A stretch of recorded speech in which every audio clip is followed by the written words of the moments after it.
announcement. I have a big announcement. Ladies and gentlemen, officially, no member of the Lemonade Stand has been found in the Epstein files.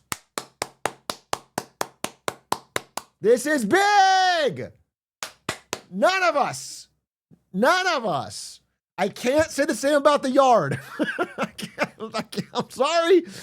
I can't say the same about the yard, but Lemonade Stand is safe. Bruh. Yet. We got more files to release. What if it was Aiden? If it was Aiden, it was the yard half.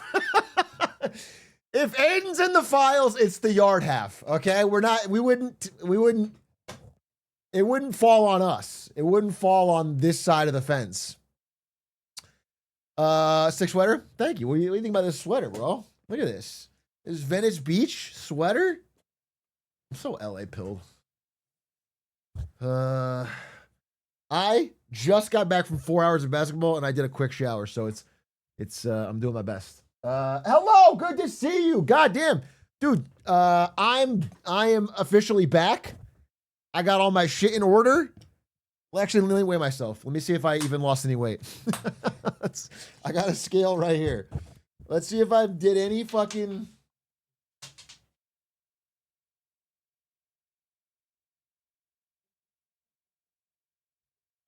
All right, 182. So not really. Not really. I guess I'm down 3 from the start. 182. We're down from the start. Don't say stomp. 182 tons. Okay, fuck yourself. 182 tons. Fucking tons. Atrioc caked up. I'm not going to say I don't have a bakery. ET6239, thank you for the 61 months. Cam Diggity Dog, thank you for the 29. Hey, thank you for the subs. Lil Hokey, thank you for the 29. It's all the muscle. That's what I'm saying, bro. I was big body today on the court. We rented an indoor court today because of how hot it is. And when I say we, I mean Aiden did all the work. And dude, see how stressed Aiden gets trying to organize 26 dudes that want to play basketball? Aiden, fuck you for being too hot in LA. Dude, that's what I'm saying. Everyone's talking about this cold freeze. But I was hanging out with Ted Cruz all day, and it's hot as hell here. Me and Ted Cruz were having pina coladas. We were on the beach. We were driving with the top down. Like I have literally no idea why people talk about how cold it is.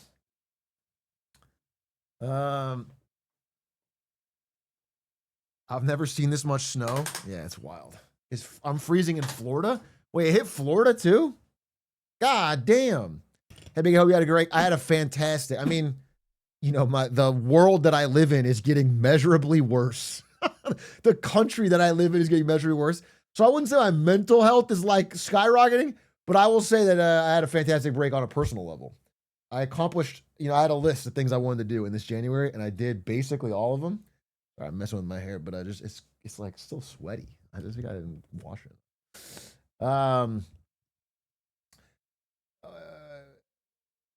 Aiden is too much of a. Don't spell Aiden like Aiden Ross. He also plays basketball with us, but he wouldn't organize.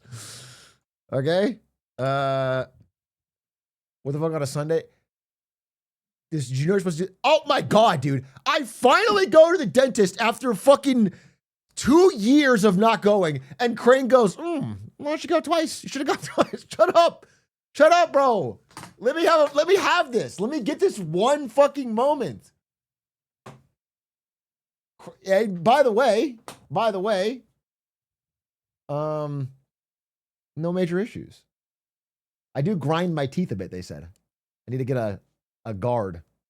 But what if I just don't fucking do that? What are they gonna do? What do I think my teeth have a grind set. I have a grind set, my teeth have a grind set. That's no fucking problem. I'm not like the dentist gonna tell me to stop grinding? I don't fucking think so. I chewed through mine in 1 year. What kind of fucking stress are you going through? You grinded through your night guard in 1 year? Jesus Christ, dude. Oh my God, your chompers, your poor chompers. I can't imagine. It's tough out here. Jesus, go to therapy. You must be dealing with some shit, bro. You must be working through some things when you sleep. Rivers, thank you for the 44 months. Shoegaze, thank you for the 3 months. Eric Zoop, thank you for the 21 months. Instead of picking out stocks this year, will you choose crypto? Bro, can we just say it?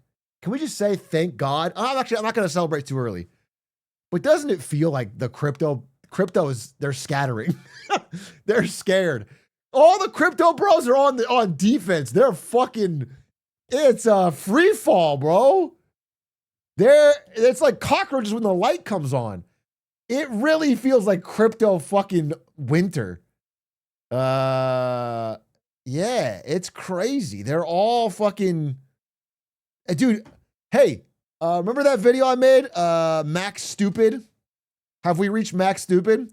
No, we had not reached Max Stupid. But half the videos about fucking MicroStrategy. Look at MicroStrategy now. MSTR stock.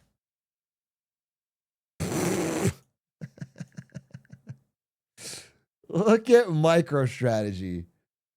Fucking funny.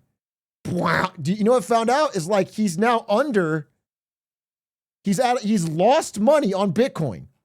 Dude did nothing but buy Bitcoin with investor money. Nonstop. He's now down. He's net down. That's fucking crazy. The guy at the peak was up $10 billion or something. And is now net down and has debt. They have debt. They have to pay that. They're going to have to sell more to pay it off. Fucking Michael Saylor, stupid ass. I'm petty like this. So I'm just going to open with a little bit of pettiness. I took some screenshots from that video of some of the comments. I took some screenshots of some of the comments, bro, because sometimes you got to name names. Well, I don't really care about naming names, but all right, check this out. There's some of these. You're dumping on Michael Saylor. Do you understand what and how Bitcoin works? You'd be wise to learn the enormous difference between the 5,000 crypto scams and how it's completely different from BTC. I usually agree with Atrioc on most things, but I think he's misunderstanding the value proposition for MicroStrategy. Shut the fuck up. Pedro Technologies. This guy wrote a fucking novel. MicroStrategy is not a Ponzi scheme. And blah, blah, blah. Fucking ChatGPT ass fucking. Oh my God. In regards to MicroStrategy's price, you don't understand. No other company global can buy as much Bitcoin. I could explain the premium to you, but you wouldn't understand. Oh, I wouldn't understand. I wouldn't fucking understand. He's net down on Bitcoin 1 year later. Your mocking of MicroStrategy shows your ignorance. MicroStrategy is going to be added to the QQQ this week. Clearly you, nor the PhD reference, understand why. Everyone was so goddamn confident when things are up. The fucking audacity. Anyway, there's like 10 more of these, but I feel like I'm getting my point across.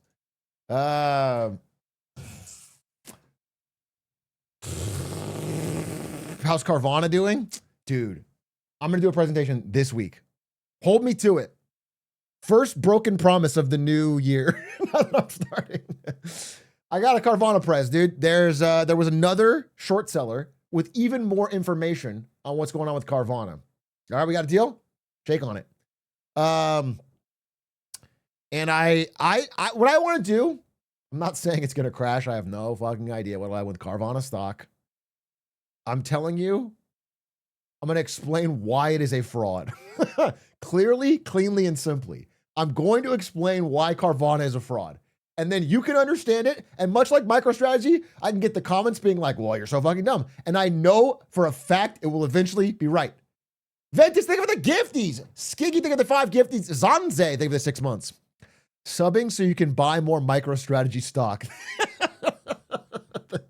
Thank you. I need to buy the dip. I need to buy it. I'm kind of underwater on my huge MSTR investment. So I need to buy the dip. Bro, I'm just going to put on a hat, bro. It's unsalvageable. What God gave me up top, dude. It's unsalvageable.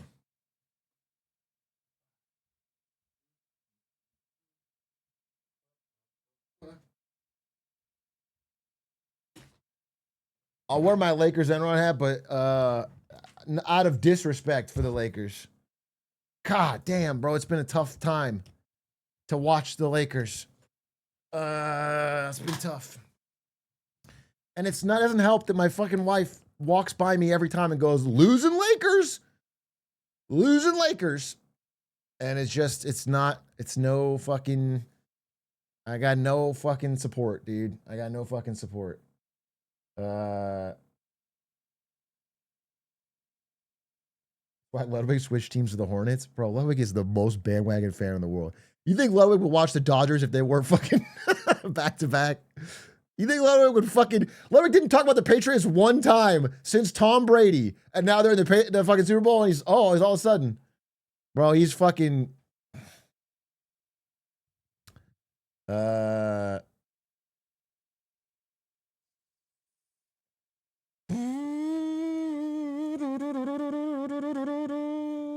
What about you and the Lakers? Excuse me. I'm watching every fucking game from this dog shit season. Every single game, full thing. I'm in. I'm in there. I'm gonna do it every fucking season. What up, Miss Stowe? Will switch. Thought on the new Fed chair wanted to partner with the U.S. Treasury, bro. So I want to talk about Kevin Warsh, obviously, Kevin Warsh sale. But I think the main thing we got to talk about the fucking Epstein files, bro. And I know everyone's talked about it, but first of all, there's some new stuff since I think a lot of the big videos came out. Specifically, I think I'll watch the CoffeeZilla video because it probably has the overview that I think can get us caught up. But I want to talk about Elon Musk going insane on the timeline today, trying to defend himself from the obvious lie that he said. What?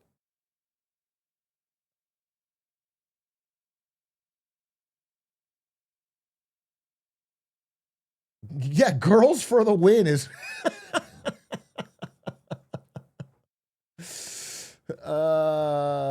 he did so much cat he can't remember shit anymore.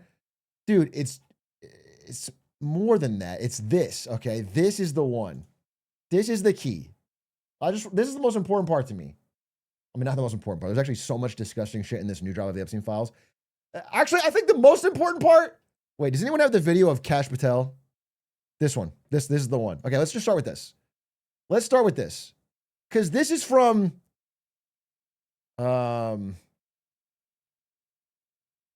what day is this? When did Kash Patel say this? I want to find the original. When did he say this?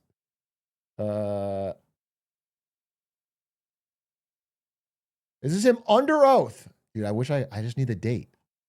I think it was like July of last year, bro. But I need to find the fucking date.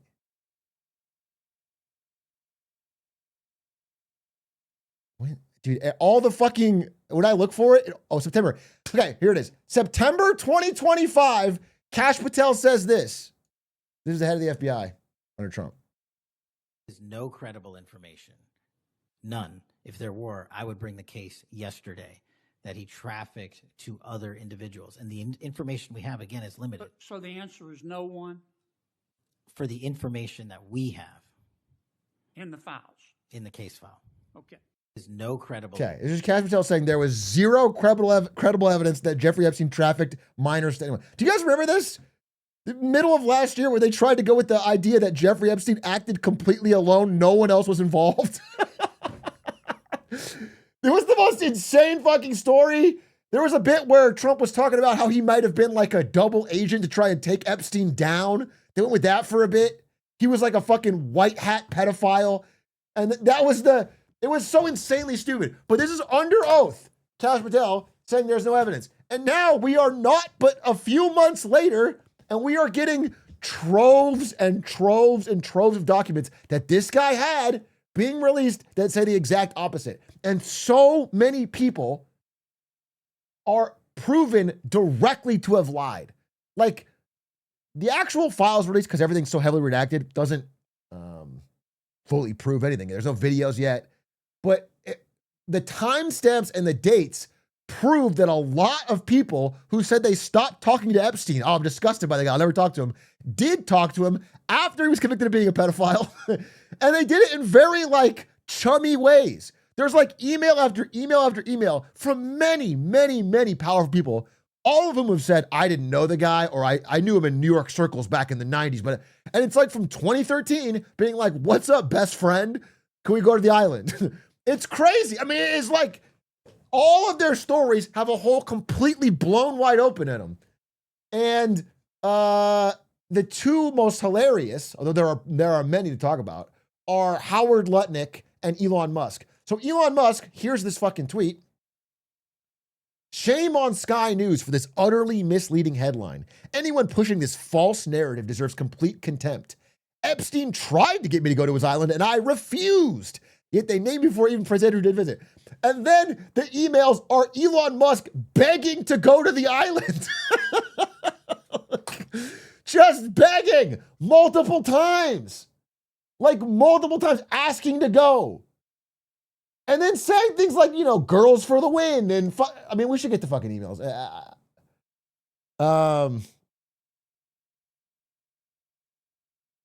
Here, December, again, 2013. After he has been convicted as a sex offender. We'll be in the area over the holidays. Is there a good time to visit? Always space for you. Second reverse, I'll come and get you. I need to got the okay? Look, Elon Musk actively trying to negotiate. Now, a couple times fucking Jeffrey Epstein has to like pawn him off. Like the best example is the one where Jeffrey Epstein forwards the email to Ghislaine Maxwell and says, deal with this. And then she tells him the island is closed. That wasn't the Girls for the Road one, though. I didn't actually show that one. Wait, that wasn't the one the one I'm showing right now? This is not real? This one. This is real, right? Christmas and New Year's?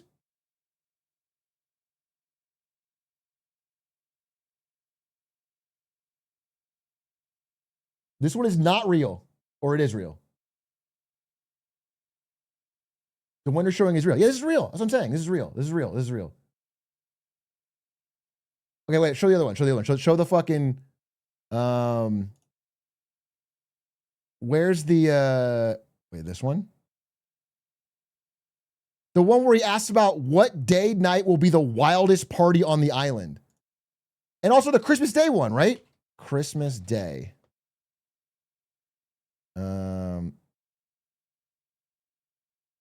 Okay. This one is also real, right?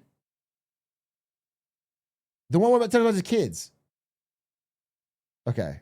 Yeah. Here, we'll only show the real ones. Yeah, this okay. December 25th, on Christmas 2012, Elon Musk wrote, do you have any parties planned? I've been working to the edge of sanity this year, and so once my kids are home for Christmas, I really want to hit the party scene and let loose. A peaceful island experience is the opposite of what I'm looking for. And then the ratio on my island might make your wife uncomfortable, okay? Elon arranges to visit on January 2nd. Like, all of this happened well after he said he was totally refusing. Once I knew about this guy, I didn't refuse. It completely blows a hole in that. And then again, next up is the fucking Howard Lutnick ones, dude.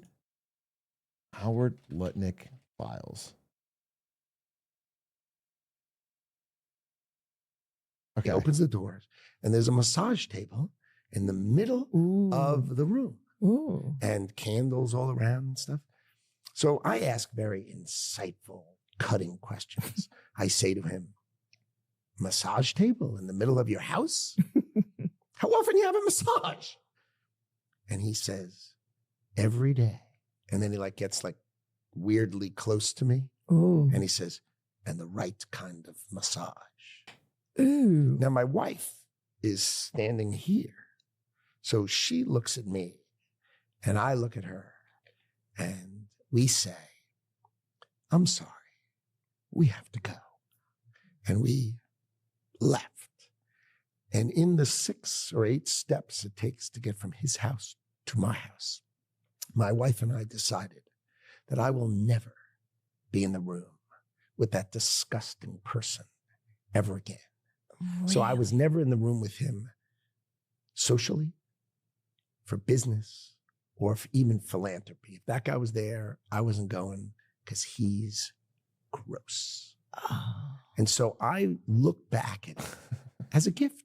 Yes. He gave me a gift. Yes. Wow, what a powerful statement from Howard Lutnick. What a powerful fucking statement. It would be a shame if it's completely fucking contradicted by the emails that were leaked after that supposed meeting where you said, I'll never be in the room with him, he's gross, where you're asking to have dinner with him. We're landing in St. Thomas, where are you located? Is that even for your account good?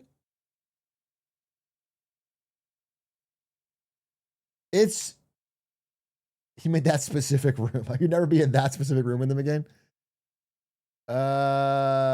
There's more. Let's watch copies of the video. I think he's probably got it. So we'll watch that. People are saying he's already covering this. So, is it main channel or is it void? Void. Okay. The FBI just dropped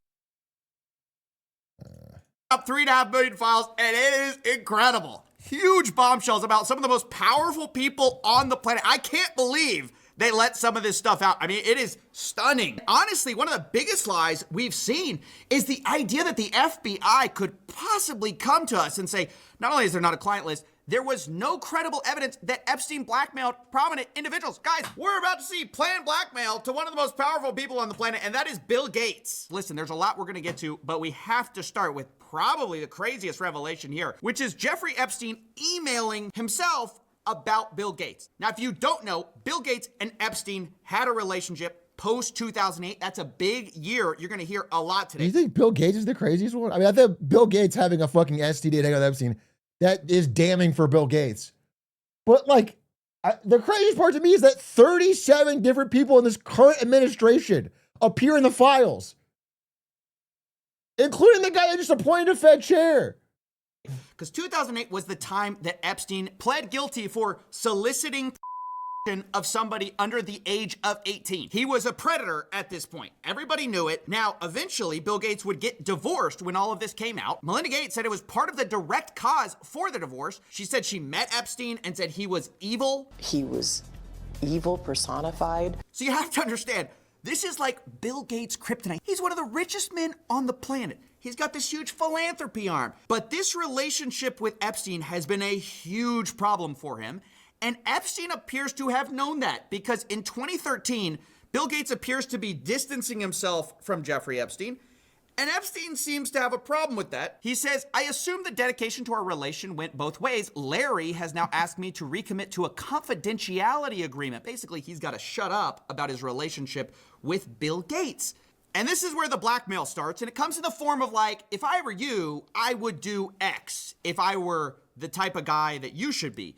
He says, in that regard, I suggest I buy you the house that you had your heart set on. In addition to 5 years of severance, we'll buy you out of the investment contract we agreed upon, 30 to 40% of an $100 million partnership for $30 million in today's terms. That's what I would have done had I been in your shoes. Then he lays out what he has on Bill Gates, or what he says he has. Quote, to add insult to injury, you subsequently, with tears in your eyes, implore me to delete the emails I had regarding your STD. Your request that I provide you antibiotics that you could surreptitiously give to Melinda, and the description of your I mean, this is insane. It's completely insane. It's like basically laying out in text form, I would give me millions of dollars, and I can't believe you're asking me to delete the message where you were gonna give STD medication to your wife without her knowledge. I mean, it's complete, it's crazy. It's just completely obvious what he's doing here. It's just a nudge, nudge, wink, wink. Here's what you should do. But now that coming out after Epstein's death, this looks really bad for Wait, is this the? Wait, I want to see this one. I want to see this one. This is the one I was looking for, but I didn't fucking find it. I can't believe this is all up there. This is fucking crazy. He's been on an insane defense all day on Twitter. Wait.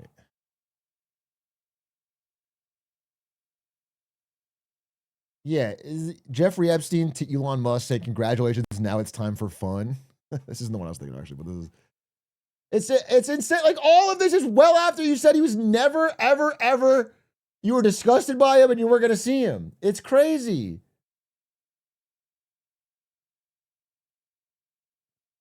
for Gates, obviously, because you usually wouldn't blackmail somebody for something that's completely false or fake. I mean, maybe he did that. But we also know Bill Gates had affairs. Obviously, Melinda credits it for their divorce. It's not even all out. People are saying it's not even close to all out. They still have, I mean, at minimum, I think there's a lot more files actually, but there's also the video. It has now been confirmed. It's been corroborated. There is video and they're not releasing it. So it's like, there's just so fucking much more. This is what they redacted. This is what like. So it's hard to believe there was nothing sketchy going on. Bill Gates, of course, maintains that it was completely above board. He says the fact this allegation was in here just shows how much Epstein was willing to defame people. But Epstein lays it out. He says he helped Bill get drugs in order to deal with the consequences of sex with Russian girls, facilitating his illicit trysts with married women, and to being asked to provide Adderall for bridge tournaments. Look, guys, this is exactly...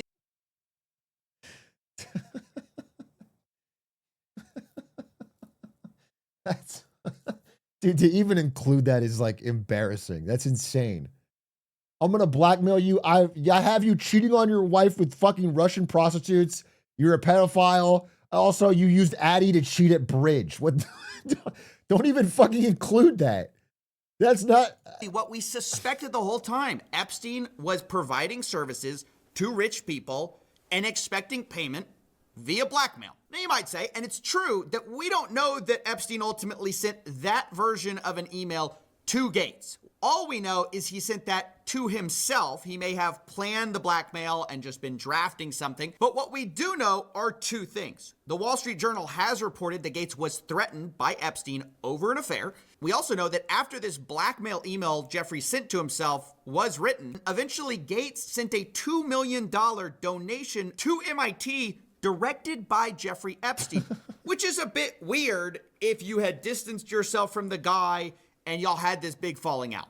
Now again, do we know for sure that Bill Gates did all of that? No, of course we don't. But do I think Bill Gates was innocently looking for charity advice from a after he already pled guilty? No, I don't. I'm sorry, I'm not that gullible. And speaking of not that gullible, we've been lied to also by another richest guy. It's funny because all these people, like, who's the Black Swan author? Nassim Taleb. This guy's in the files like 10 times, and it's all to be like, no, I do not want to hang out with you. I'm not going to your party. Do not invite me. Take me off the list. Like that is, it's like so easy to do. It's so easy to do. He was already a convicted. The fact that people are making like, well, how could I have possibly? No, it's like, bro, first of all these emails in 2012, 2013 are years after the conviction. On the planet, geez, it's a shock why they don't want to put this out. Elon Musk, who has been saying for years that it is a lie that he went to Epstein's island. In fact, he says he refused to go. From Elon, he says, Epstein tried to get me to go to his island. I refused. He says, anyone pushing this false narrative deserves complete contempt. Later responding to another headline, which said Elon Musk planned trip to Epstein's private island. And he says, this is false. But of course, we start to dig through the files and we can see on Epstein's calendar that Elon Musk is booked in December 6th of 2014. But maybe you don't believe that. That's just the word of Jeffrey Epstein. But maybe you'll believe the word of Elon Musk, who was caught emailing Jeffrey Epstein to go to his island post the guilty plea. Elon Musk writes, "Will be in BVI St. Bart's area over the holidays. Good time to visit." Jeffrey Epstein says, "I will send a heli for you." Later, Elon Musk writes to Epstein, probably just to Lula and me, his ex-wife, "What day and night would be the wildest party on your island?" The world's richest man is asking the most pedophile man. Okay. Again, there's a lot more files to come and videos and more to come out. And a lot of the people like Elon Musk are running defense and trying to take the absolute most charitable defense of these tarnishing emails. Elon's calling, by the way, some of them fake. He's saying some are real, some are fake. But like the very simple, obvious explanation is that where there is smoke, there is fire. And we should get to Trump in a second, but like the idea that these people are photographed with him, emailing him, visiting him. Do you know what I'm saying? Like, people that are defending it, I guess, will not be happy until they see a literal video. But it's like, this is like such obvious. There's so overwhelming amount of evidence.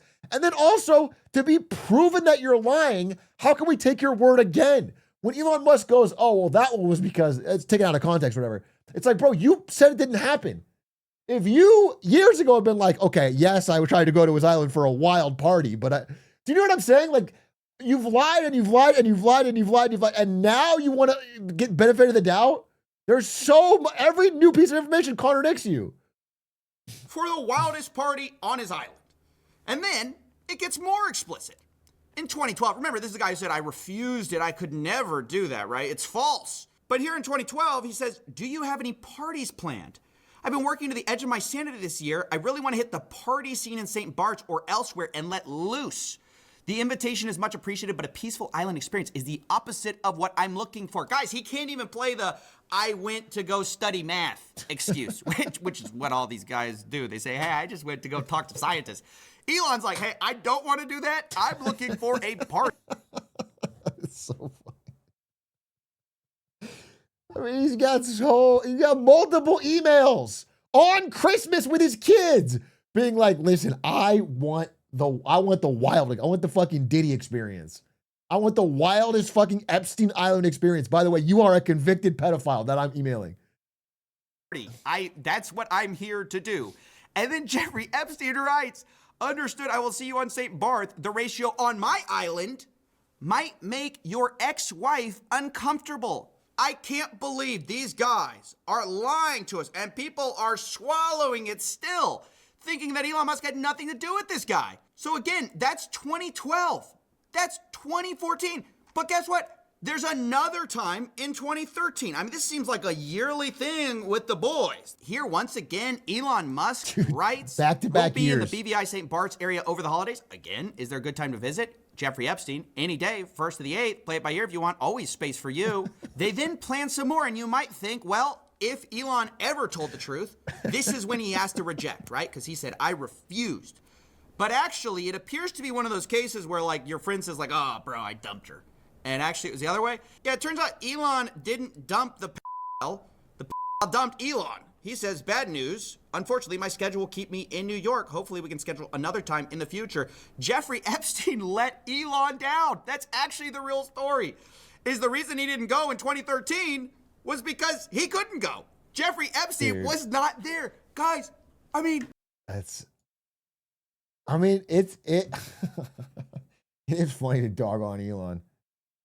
But, you know, I guess I'm getting ahead of myself, but some of the stuff in these files are so fucking disgusting. And it goes so deep. There's a web of people all clearly aware, hang on, by the way, good pause. How blatant do they have to make it before we start to just see through it, right? When they issue these ridiculous denials, they're totally associated with the guy after the guilty plea. They lie through their teeth, but they can't even keep their story straight. I mean, that's what's crazy. They're not even competent at this. They get caught in their own lies all the time. Remember, the FBI's official story was they didn't blackmail. Well, before we even had these files, Howard That was the Lutnick most- was on the record calling Jeffrey Epstein the greatest blackmailer ever. So how come Bill Gates and all these other people could hang around him and not see what you saw? Or did they see it and ignore it? Or No, they participated. right. That's what. But not his you, MO was, Howard. You know, get a massage, get a massage. And what happened in that massage room, I assume, was on video. This guy was the greatest blackmailer ever. Interesting. You assume. Okay, so Howard has a different perspective. Now, if you don't know, that guy, do you think he's just telling the truth there? Even this guy who's contradicting the official narrative, this guy literally lived next to Jeffrey Epstein. This guy who's like, I'm going to tell the truth. Those guys participated. That guy lived next to Jeffrey Epstein. And by the way, he lied too. I love this video we're about to get into because this guy, Mr. He's the greatest blackmailer ever, does he know something we don't know? Because it's interesting. Mr. I'm his neighbor had to also explain how he had nothing to do with Jeffrey Epstein. And he lays it out pretty simply. He goes, yep, I lived next to him, but in 2005, I had such a Dude, horrible it just experience. strains fucking credulity. The idea that you were the guy's neighbor for years and years and years. You know that everyone else was part of his. You're even saying they're all blackmailed and they're part of it. And then you're caught in a lie and you still want people to believe, like, by the way, it was Howard Lutnick or Scott Bessent for Treasury Secretary. People are giving me shit for saying it should have been Scott Bessent over him. Scott Bessent, my gay icon, is not in the files. Okay? He punched Bill Pulte in the eye.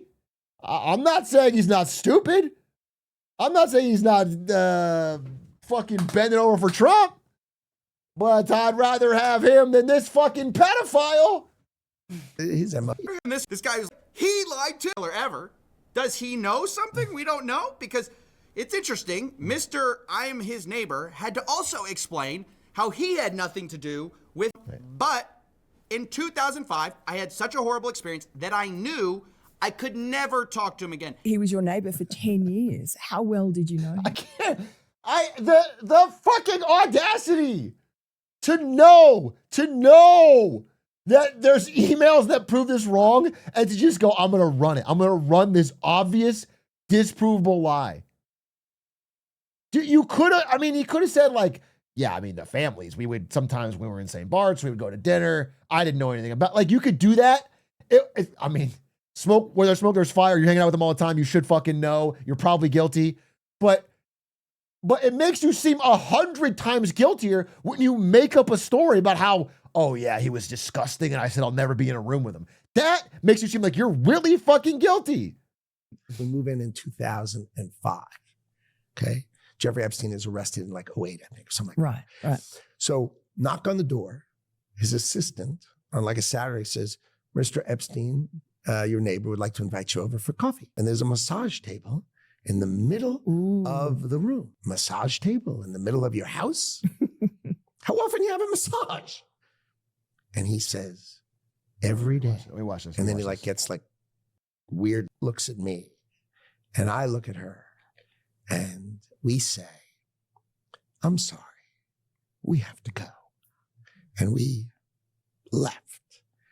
And in the 6 or 8 steps it takes to get from his house to my house, my wife and I decided that I will never be in the room with that disgusting person ever again. Well, he couldn't be more clear, could he, right? He says, hey, I may have been his next door neighbor, doing a fucking but I met him once before the 2008 guilty plea. Remember I said that was a big deal? And we got invited over, and it was like 5 seconds, and we left, and we realized he was a creep. We were out of there. He made this rude, lewd comment in front of my wife. I would never go see this guy. I mean, he makes it super clear he's gross. So I was never in the room with him socially, for business, or for even philanthropy. If that guy was there, I wasn't going because he's gross. These other guys, they may have participated, They participated. but Howard Lutnick, he could never. No, he's too good of a guy. Well, guess what we found in the old emails? Looky. It's Howard Lutnick writing in to Jeffy Boy in 2012. Hi, Jeff. We're landing in St. Thomas early afternoon, planning to head over. Where are you located? What's the exact location for my captain? Does Sunday evening for dinner sound good? Is this the guy you said made a lewd comment to your wife? so gross. I You could never wanted to be in a room with He's him. gross. Guess what the next email is? My boy's wife messaging in, saying we're headed towards you in St. Thomas. Later, the subject line, Jeffrey Epstein. Good morning, Howard. Jeffrey wished me to pass you along. Nice seeing you. They So they did. clearly So they met. and the guy is just lying about it to your face, to the American public's face, and they tried to hide it from us. I cannot emphasize this enough. They're lying through their teeth. You think this guy perfectly remembers a 2005? He's asking to avoid him. That's probably going to be Howard Lutnick's fucking defense. No, I sent that email to figure out exactly where he'd be so I could go somewhere else for dinner. That was my fucking plan. Because I think this guy's so fucking gross that I didn't ever want to be near. I just had to constantly email him all the time to find out his dinner schedule. Like walking in the guy's house, I remember exactly what I said to him. My wife and I looked at each other, and he wouldn't remember the 2012. I boated over to his private island for a dinner. Is that what we're really thinking? Is that what we're expected to believe? This is a momentary lapse in his judgment. No, these guys don't even care about being consistent, and they're all throwing each other under the bus. Don't you remember Elon Musk saying, the time to drop the really big bomb? Donald Trump is in the Epstein files. That's the real reason. It's actually so much funnier. I guess, in a cosmically funny way. Obviously, it's fucking horrendous. But it's funnier in just a stupidity way that he did drop this, but knowing that he is in dozens of those emails. It's like Donald Trump is in the Epstein file. That's what they've been. And then to have hung out with Epstein multiple times. They haven't been made public. My guy, you also are in the Epstein files, very clearly doing stuff you lied about, okay? So is Howard Lutnick, who says, yeah, Bill Gates, he's probably getting blackmailed because he participated. Wait, did he say it?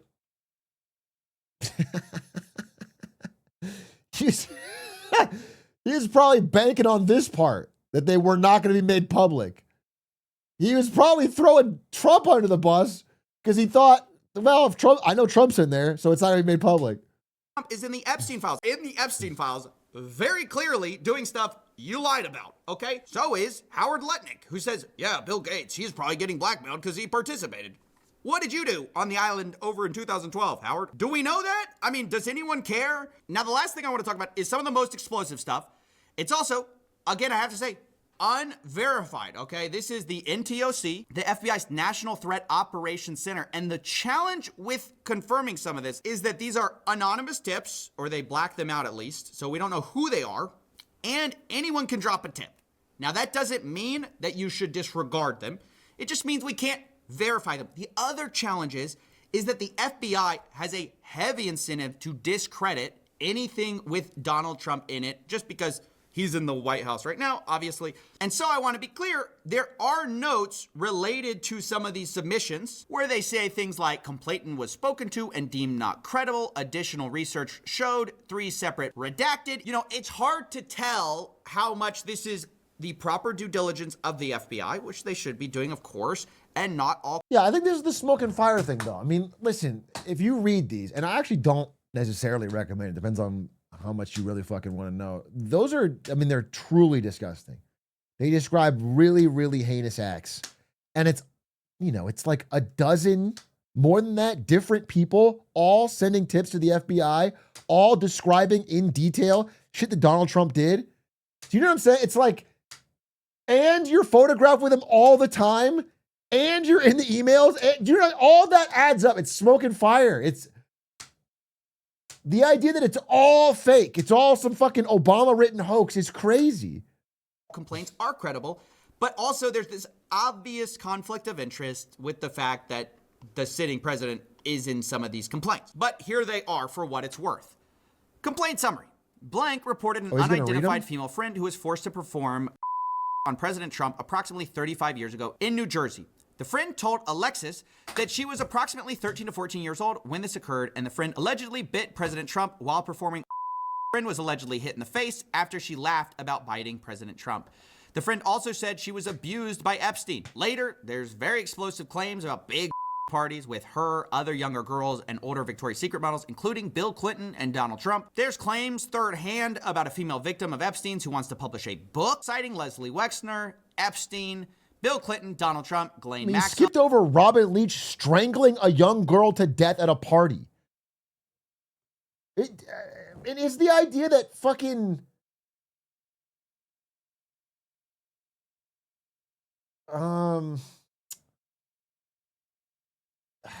all of these people are just making it up. It defies fucking logic. Is in the videos as well. And it goes on like this for a while. Some of the complaints are just like very graphic, and obviously I'm gonna censor out some of it. But I should also mention the DOJ claims that some of these claims were submitted to the FBI right before the 2020 election. To be clear, the claims are unfounded and false, and if they had any shred of credibility, they would have certainly been weaponized against President Trump already. Now, I agree that if a complaint is timed right before an election, there definitely could be some other motivations to that. But it's also ridiculous to say that anything in the Epstein files, if it were true, would have come out already. Because why didn't we see the stuff about Bill Gates, for example? I mean, that stuff apparently has been sitting in here for a long time. And not only did no one talk about it, the FBI... The answer is obvious. All of these people are mutually assured destruction. There's so many fucking people, rich and powerful, in this fucking file. And this is just the small percentage they've shown. There are so many powerful people across the political spectrum that it was to the benefit of many, many people that this not get released under either administration. It's like, that's the obvious reason that any targeted release of one part to try and hurt your opponent would end up blowing back to hit a bunch of people in your network. Really, covered for it. I mean, they said that this was not the case. There are big claims against a lot of powerful people. Nobody in that file really wants to rock the boat or release the files because then they get in trouble and their buddies get in trouble, and that's a huge problem. So I don't really buy the idea that, oh, if it were true, it would have already gotten out. I don't buy that. That's why we need transparency. That's why it's important these files are out. But this is just a look at a small fraction of the files. And over the next few weeks, we're going to go through all of the major findings we can from this 3.5 million page document dump. But seriously, can you believe the audacity of Barack Obama to write 3.5 million fake pages and to still be working right now, round the clock, to write millions more for the next release? It's insane. Does he use ChatGPT? How does he fucking do it? think about how discrediting this has been, not only to this administration, but to so many rich and powerful people who have lied through their teeth happily towards you in order to hide their relationship with this man that many of them held post-guilty plea. And some of them, now we know, Epstein prepared blackmail for them and, according to reports, threatened.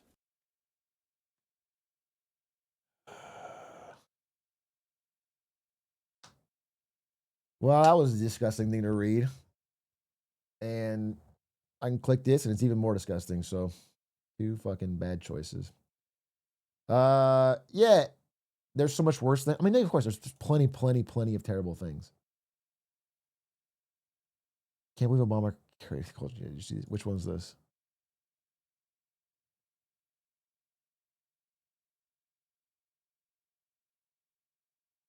Oh, yeah, I did see this. This was Elon Musk to Epstein, where Jeffrey Epstein says, any plans for New York? We have some interesting people coming to the house. And then Elon Musk says, I run and lead product design / engineering for 2 complicated companies. Moreover, SpaceX is about to launch what is arguably the most advanced rocket in history. Flying to New York to see UN diplomats do nothing would be an unwise use of time. Just fucking insanely nerdy. And then Jeffrey Epstein says, do you think I am retarded? Just kidding. There is no one over 25 and all very cute. Elon Musk literally saying, I'm only going to go if it's... And then Elon Musk quotes just this part and puts it on social media and he's like, yeah, that one's real. I thought he was talking about you. And then he's implying that the other emails are not real, but this one, it's fucking stupid. It's all real, bro.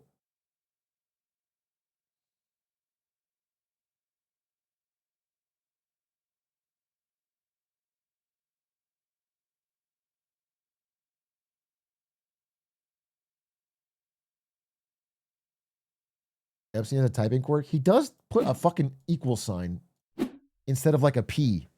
He's a bad typer. He has many bad characteristics, and that's one of them. The punctuation is the most off-putting thing. What's the Norm Macdonald joke? What really gets me is the hypocrisy. Oh, and then we didn't even mention the Xbox Live stuff. Wait. That wasn't in fucking Coffee's video. Dude, Jeffrey Epstein got banned from Xbox Live.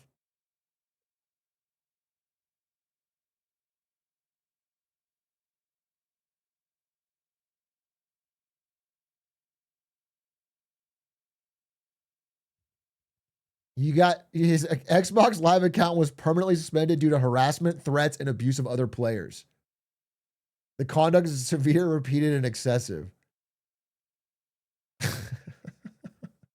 mean, the obvious joke everyone made was like, fucking Xbox Live was able to fucking put consequences on Jeffrey Epstein before the rest of the world.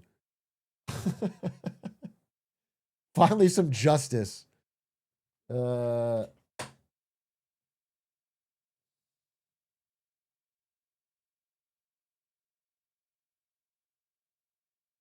After he threatened Bill Gates. That's how Bill Gates got back at him? He said, give me $30 million or I tell the world about you trying to drug your wife. And then Bill Gates said, oh yeah, watch this, and banned him from Xbox Live. It was a real fucking nuclear war.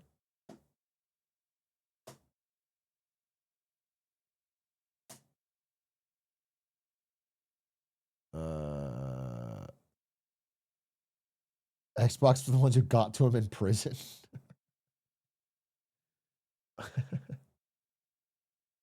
Oh, yeah. Dude, even more stuff. They had Jeffrey Epstein with Bobby Kotick of fucking Activision.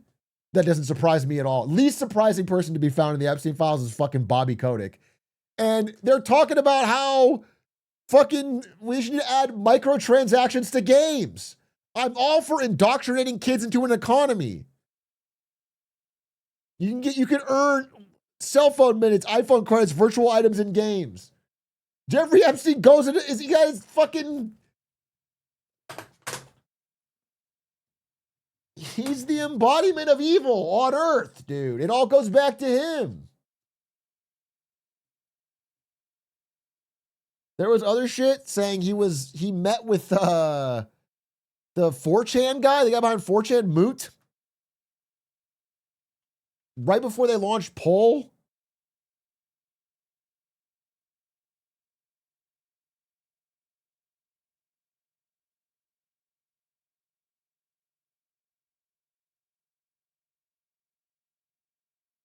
Last night and this morning in SF, met some interesting people. There's this cool guy, Kid, that you should meet. Christopher Poole. Yes, he is great. I had no clue he is when we met. We talked almost an hour nonstop. He'll be a friend. Jeffrey Epstein, I liked Mamat a lot. I drove him home. He is very bright.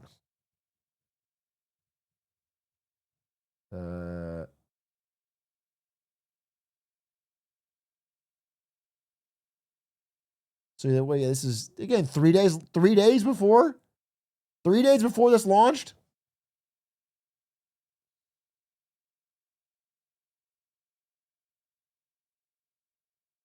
No, there's no evidence he told him to make it. It's just crazy that timeline. Wait, what is this about Five Nights at Freddy's? I don't think I saw this.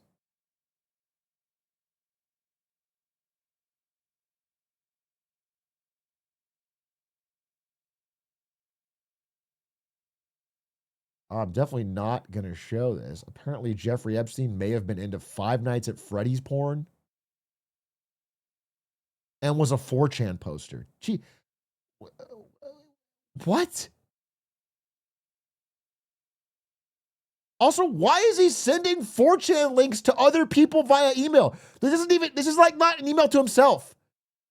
To Karnya Shuliak. He is fucking sending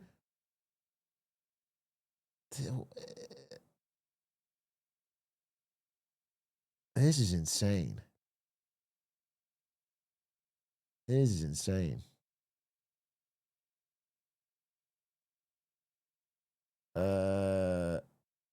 Anyway, it's just a ridiculous amount of people involved, and it just it's funny because there's so much hypocrisy. But I truly think Kash Patel leading the FBI, having all these files, and then trying to go under oath and saying, "Yeah, it was just him. It was just Jeff by himself, no one else involved, open and shut case," is like you have to go to jail for that. That that is a massive fraudulent crime. That's perjury. This is a really important issue to the American public, and you are lying. You are aiding and abetting a network of pedophiles. Anyway,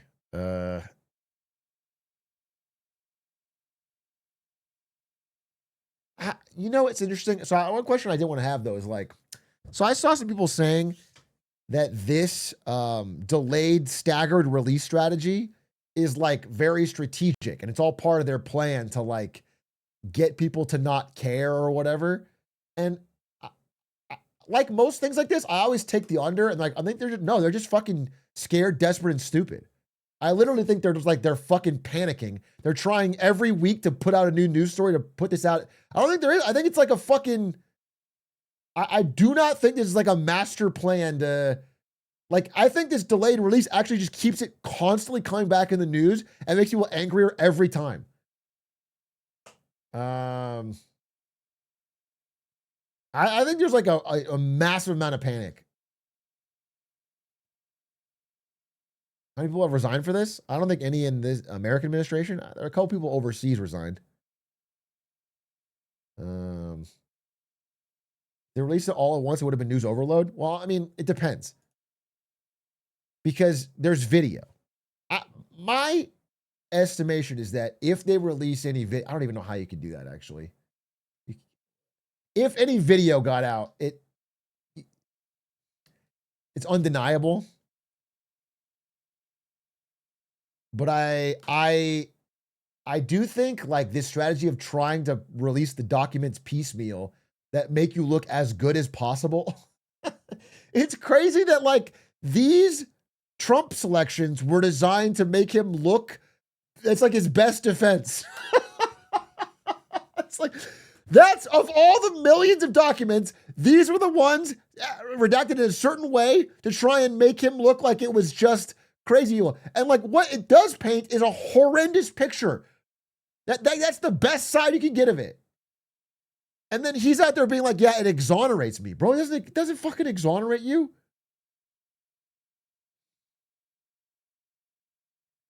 "90% of pedophile conspiracies stop releasing documents before they release the ones that exonerate them." And then you hear, I mean, like they have people working round the clock to redact them. They're like, they have to pay like bonus time. They're like bringing people in. It's like, it paints a picture of fucking insane desperation, insane Hail Mary, insane trying to bury it, insane trying to fucking,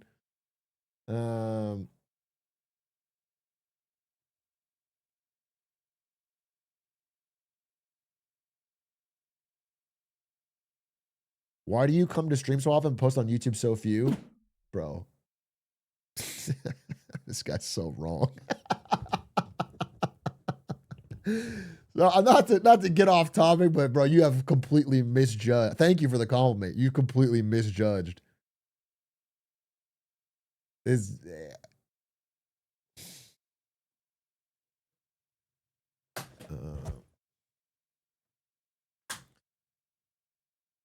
is all this shit not enough for prosecution? Okay, I gotta say something. I need to say this. I'm trying to say this in a kind way, but can we just be clear-eyed right now that Donald Trump is heavily in these files? He is the leader of a party that has the House, the Senate, the judiciary, and the executive. Complete and total control. People keep saying, like, why doesn't someone do something? What? And then they're like, oh, fucking AOC, why don't you do something? It's like, okay, let's just fucking understand what power people have. We can get people excited. You can fucking make it a mission. You can slam the brakes. We can try to fucking flip some elections. But it's like, it's frustrating when people are like throw their hands up and it's like, why aren't you doing more? Okay? People collectively, what we have to do more is fucking win some elections, take these people out of power so that we can get prosecutions. The one flaw in Obama's plan. Protesting is good, okay? If you want to fucking boycott things, that's good.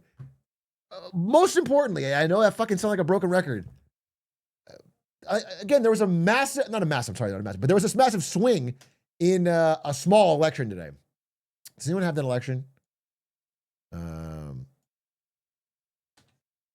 Here it is. It was a Texas district that Donald Trump won by 17 points. And it flipped. An unreal flip. Okay? He won by double digits, 57 to 43. I think this is a district that has like been red for, I don't remember. I saw it's like decades. It's like decades and decades and decades.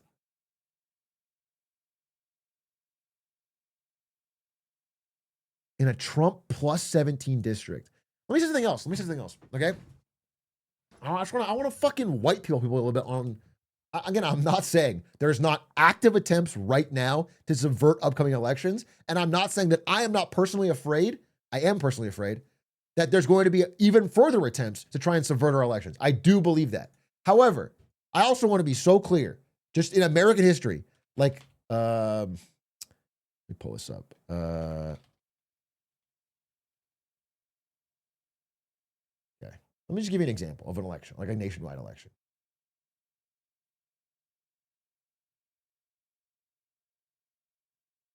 Okay. This is when Reagan won the second time around. What percent of the vote do you think he got for this? He won 40 fucking 9 states. This is when Reagan won. What percent of the vote do you think he got? Probably like 90, right? He got fucking 58. 58. Right now we have like 50-50 elections. 58. That's 58. You just flip 8% of people and you have every state in the country. Do you realize that people talk about the idea that nobody will change their mind because they have an example in their mind of somebody who's diehard? Of course, 20 to 25% of the country on either side is 100% diehard and will never change their vote. It just won't happen. They're fucking diehard. In fact, to prove it, I tried to find the most lopsided election in American history, and I found where James Monroe ran unopposed. He ran unopposed. It was him versus nobody. What percent of the votes do you think he got? He got 79. 21% of people voted nobody. They put in a vote for nobody. Okay? So that's when you're running unopposed. We will never have a 100% flip. People are so despondent. They're so despaired that that they're not going to get 100% of people. But if you're shifting the mind of 5% of people, 6% of people, every election becomes a blowout. They become absolute blowouts. Again, if you look at this actual election, this one we're just talking about, the Texas one, God, I hope I could find this. I saw a graph of the registrations. Oh, man. Someone want to help me find this? Wait, I think this is it.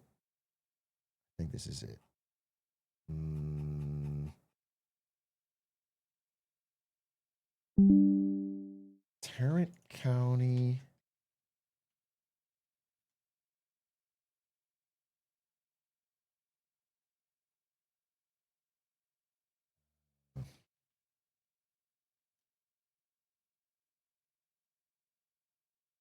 Yeah, I'm not gonna be able to find it.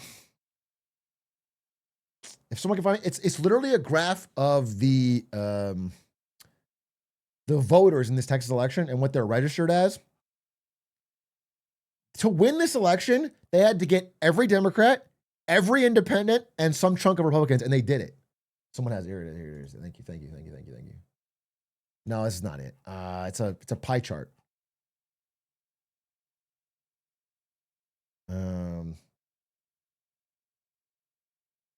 Maybe it's this.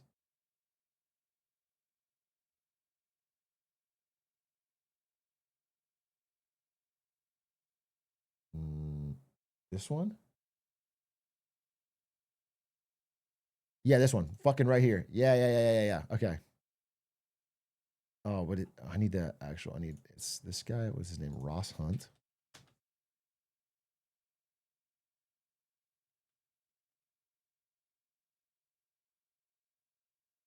Okay, here, I found it.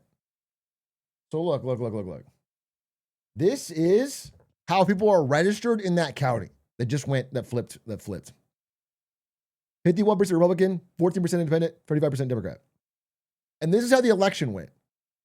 Okay? Do you understand that all Democrats and all independents only adds up to 49%?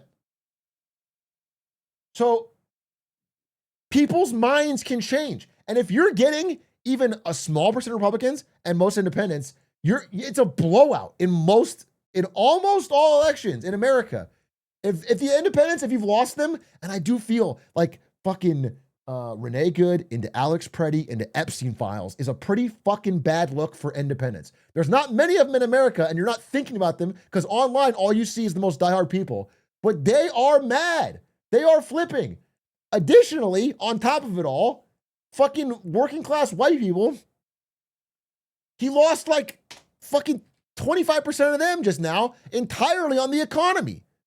They are screaming out that affordability is the number one issue. It's horrible. They thought it would be like Trump won. They're not getting it. He's losing them. So if you have fears about a free and fair election, I do too. But the idea that no one will change their mind. We're fucking cooked. These people they can't get through to them. It's like, shut the fuck up. It's just dead wrong. People's minds are changing dramatically. Every poll shows it.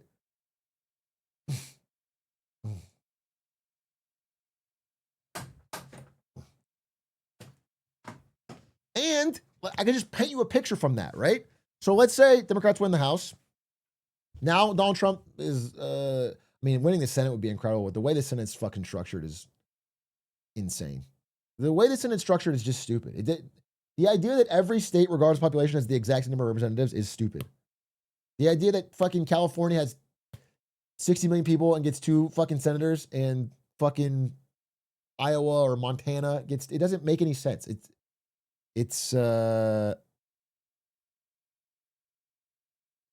So I don't know that it'll flip, but even the House allows for a check on power, allows to more chance of becoming a lame duck. There's a lot of oversight committees in the House that would then be, it's a fucking massive step that begins to unwind this process. It also makes it harder to fucking do actions that subvert elections, which would be helpful in 2028. And then again, I'm not saying it would be nice if tomorrow this is all fucking solved, but that is the process you take to make real change, fucking get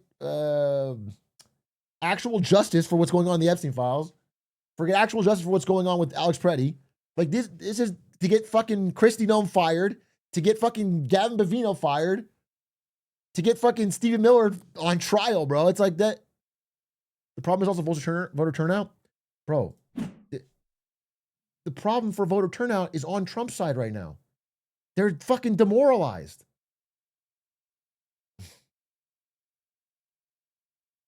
Is that Gavin Bavino? Sorry. Greg.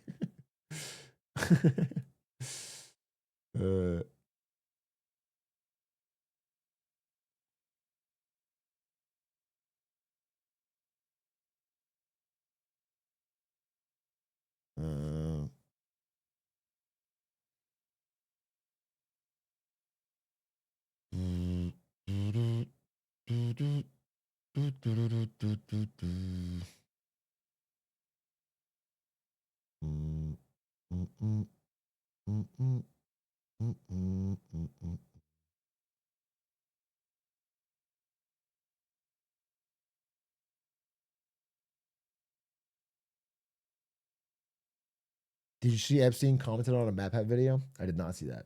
It's not MatPat, but it makes me think of Markiplier. I do want to say it's kind of a separate, much smaller story, but it is really cool what Markiplier did with Iron Lung. Kind of awesome.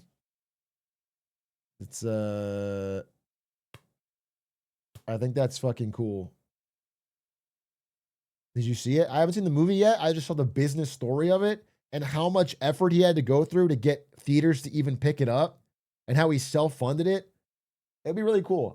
I know Doug knows him. We're going to try and maybe talk to him for a lemonade stand or something. It'd be really cool. I think that's awesome. That's a fucking sick thing to do.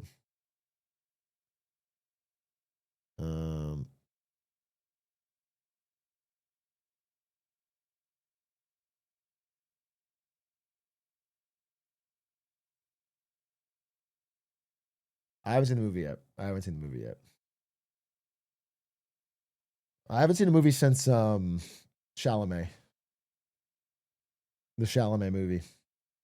Oh, I'm sorry. I watched Melania 20 times because it was such a brilliant tour de force masterpiece. Yeah, sorry. I saw Dude, Melania is like yeah,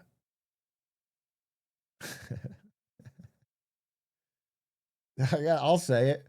Melania makes Morbius look good. I think Melania's so bad they're gonna bring back Morbius, bro. We didn't know how bad it could get.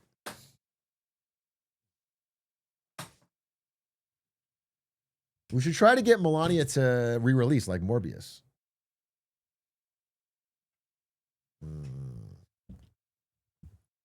Oh, they distributed it?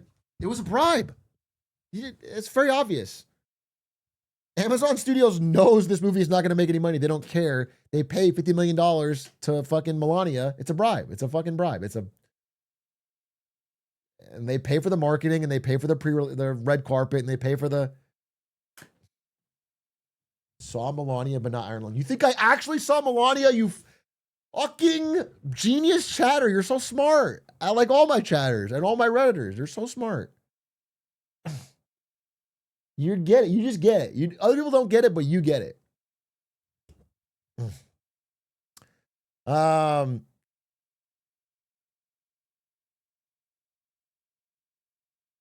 Ludwig says he's going to see Melania. Well, that fits. That tracks. Year of fitness and kindness? No, it's just year of health. I'm not doing kindness this year. This is not the right year for kindness. Can we be real? This is not the right year for kindness. This is the year of health. That means I'm doing push-ups, and then I'm going to call people dumb. This is the YOH. The YOH.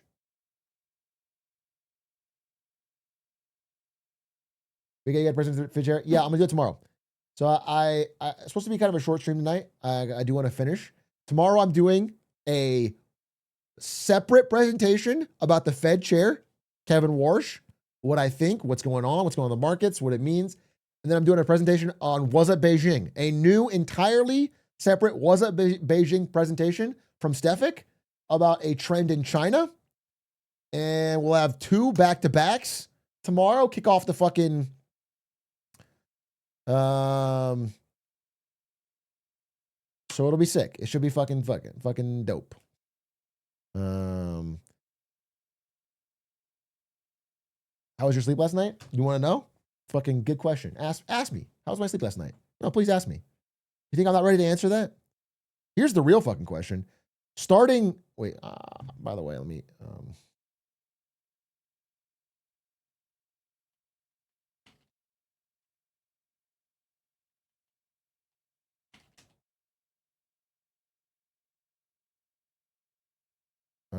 how was your sleep last night? Oh, thanks. I'm so glad you asked.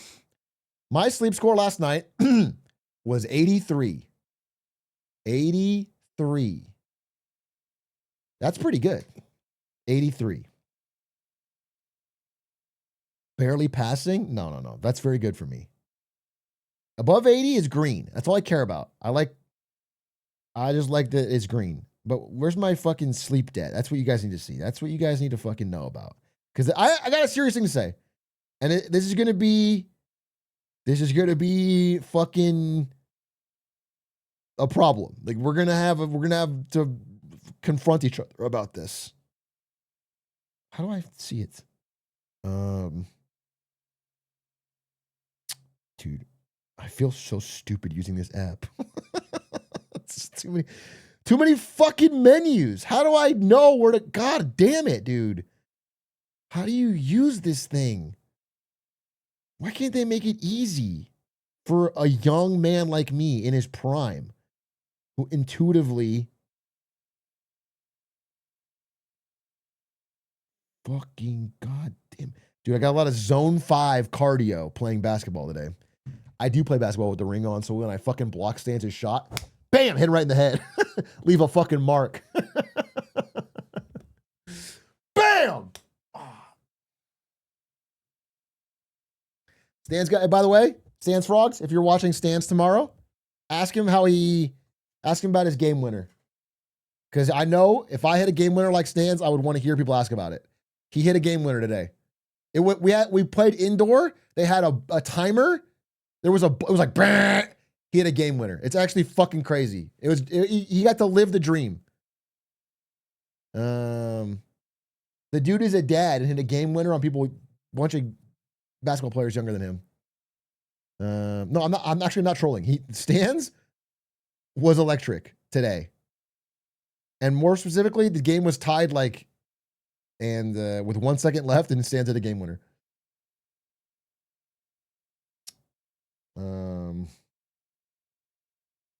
How many bricks did you hit? I don't even shoot, bro. Here's the thing.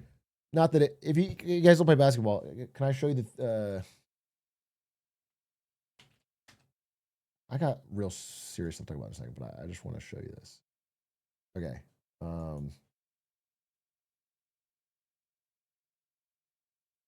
Maybe some of you do play basketball. I don't know, but so there's different 3-point lines. Like the NBA 3-point line is really far, and there's the college 3-point line, and there's the high school 3-point line. Normally, every week we play on a court that has the high school 3-point line. But today we played on an indoor, nicer court that has only the college 3-point line. Literally, our 3-point percentage went from 30% maybe to 4. I feel like everybody was bricking today. Everybody. There was so many bricks, so many air balls. 3-pointers became the worst strategy. So I didn't shoot any. I shot 0 3-pointers all day. I recognize. So I would pass, or I would cut, or I would try to get a layup. I played hard defense, bro. Honestly, I couldn't make it. Nobody could make it. Nobody was making. Even our best 3-point shooters were often missing. So that's the honest answer. Is I didn't shoot any 3-pointers. I think I shot 1, maybe. I didn't shoot.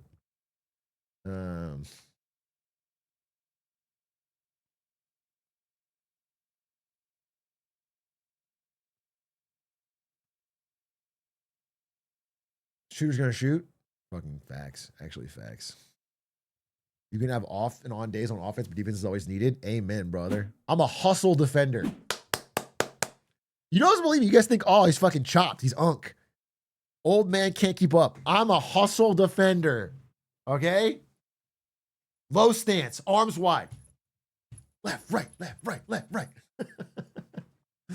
I'm a hustle. I'm what they say about fucking what do they say about white guys in the NBA?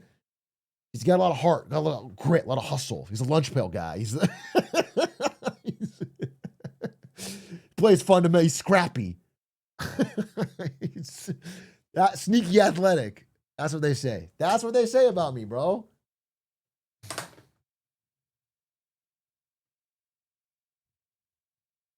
I'm a glue guy. I got that dog in me.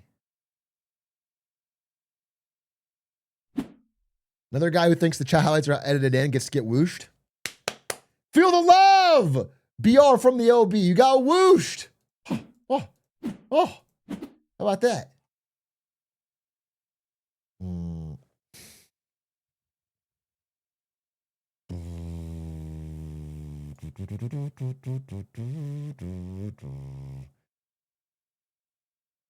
Jolly January is overtime for fun February. I don't know what that means.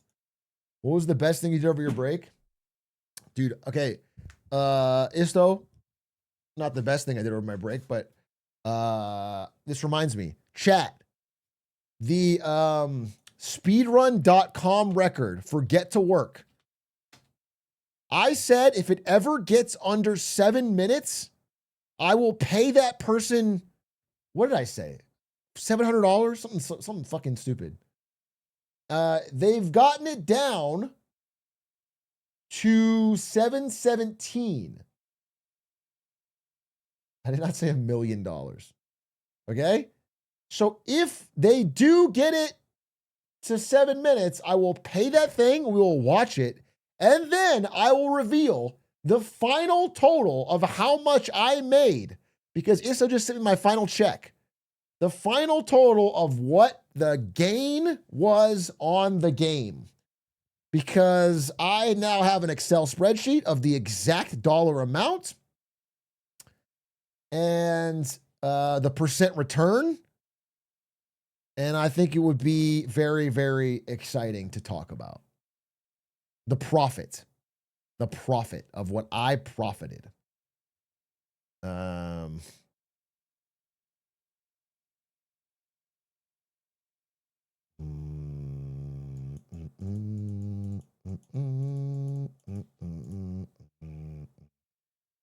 $8 million Canadian dollars, so $1.50. Dude, honestly, correct. honestly correct. He keeps telling me these numbers and it's like in CAD. I'm like, wow, it's huge. Oh, it's CAD?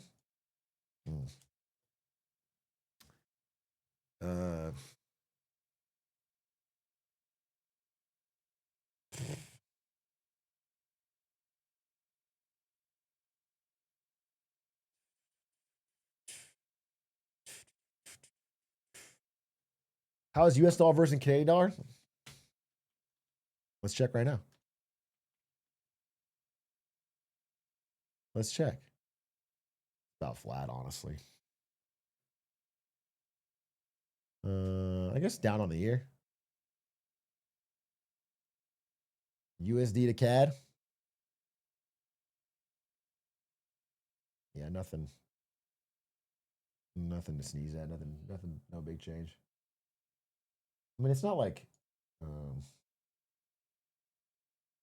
you're gonna speak on gold and silver. I do want to speak on it, but part of it is part of my Kevin Warsh presentation tomorrow. So I don't want to go too deep into it. I'd like to talk about it tomorrow, honestly. Because he's part of the reason it didn't do well. Psycho the Druid, thank you for the 5 gifted. Do you have a message? Psycho Druid.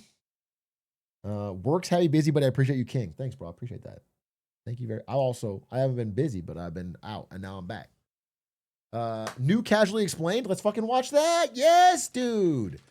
Just the squad watching Casually Explained together.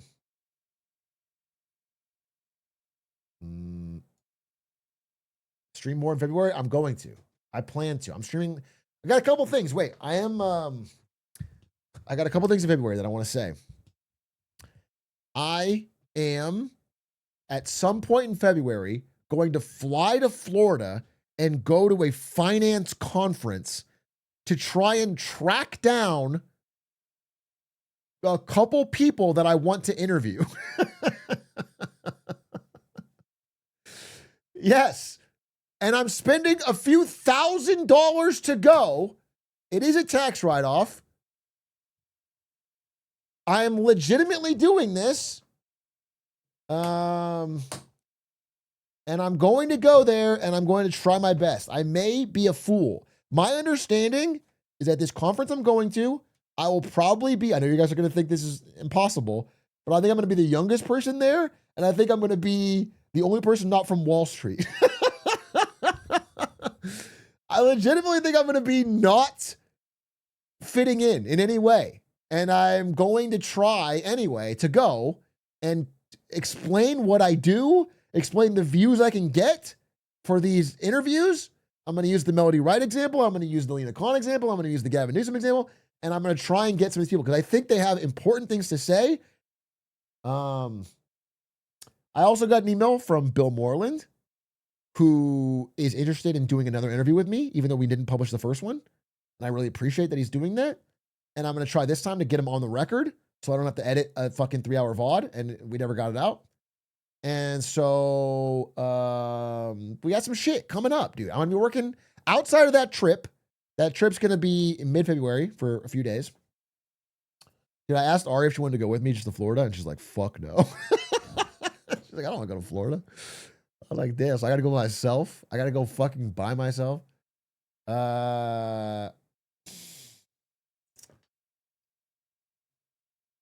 So I'm hitting the ground running is all I'm saying in February. We got a lot to do. We got a lot to talk about. A lot of things to say.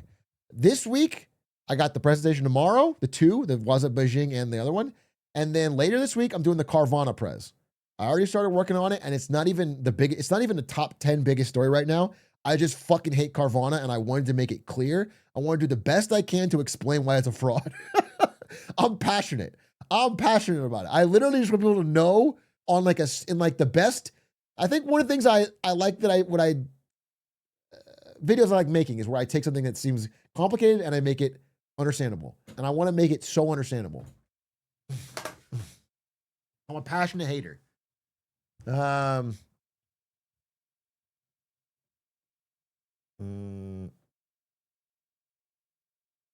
right, let's watch the Casually Explained. So let's see.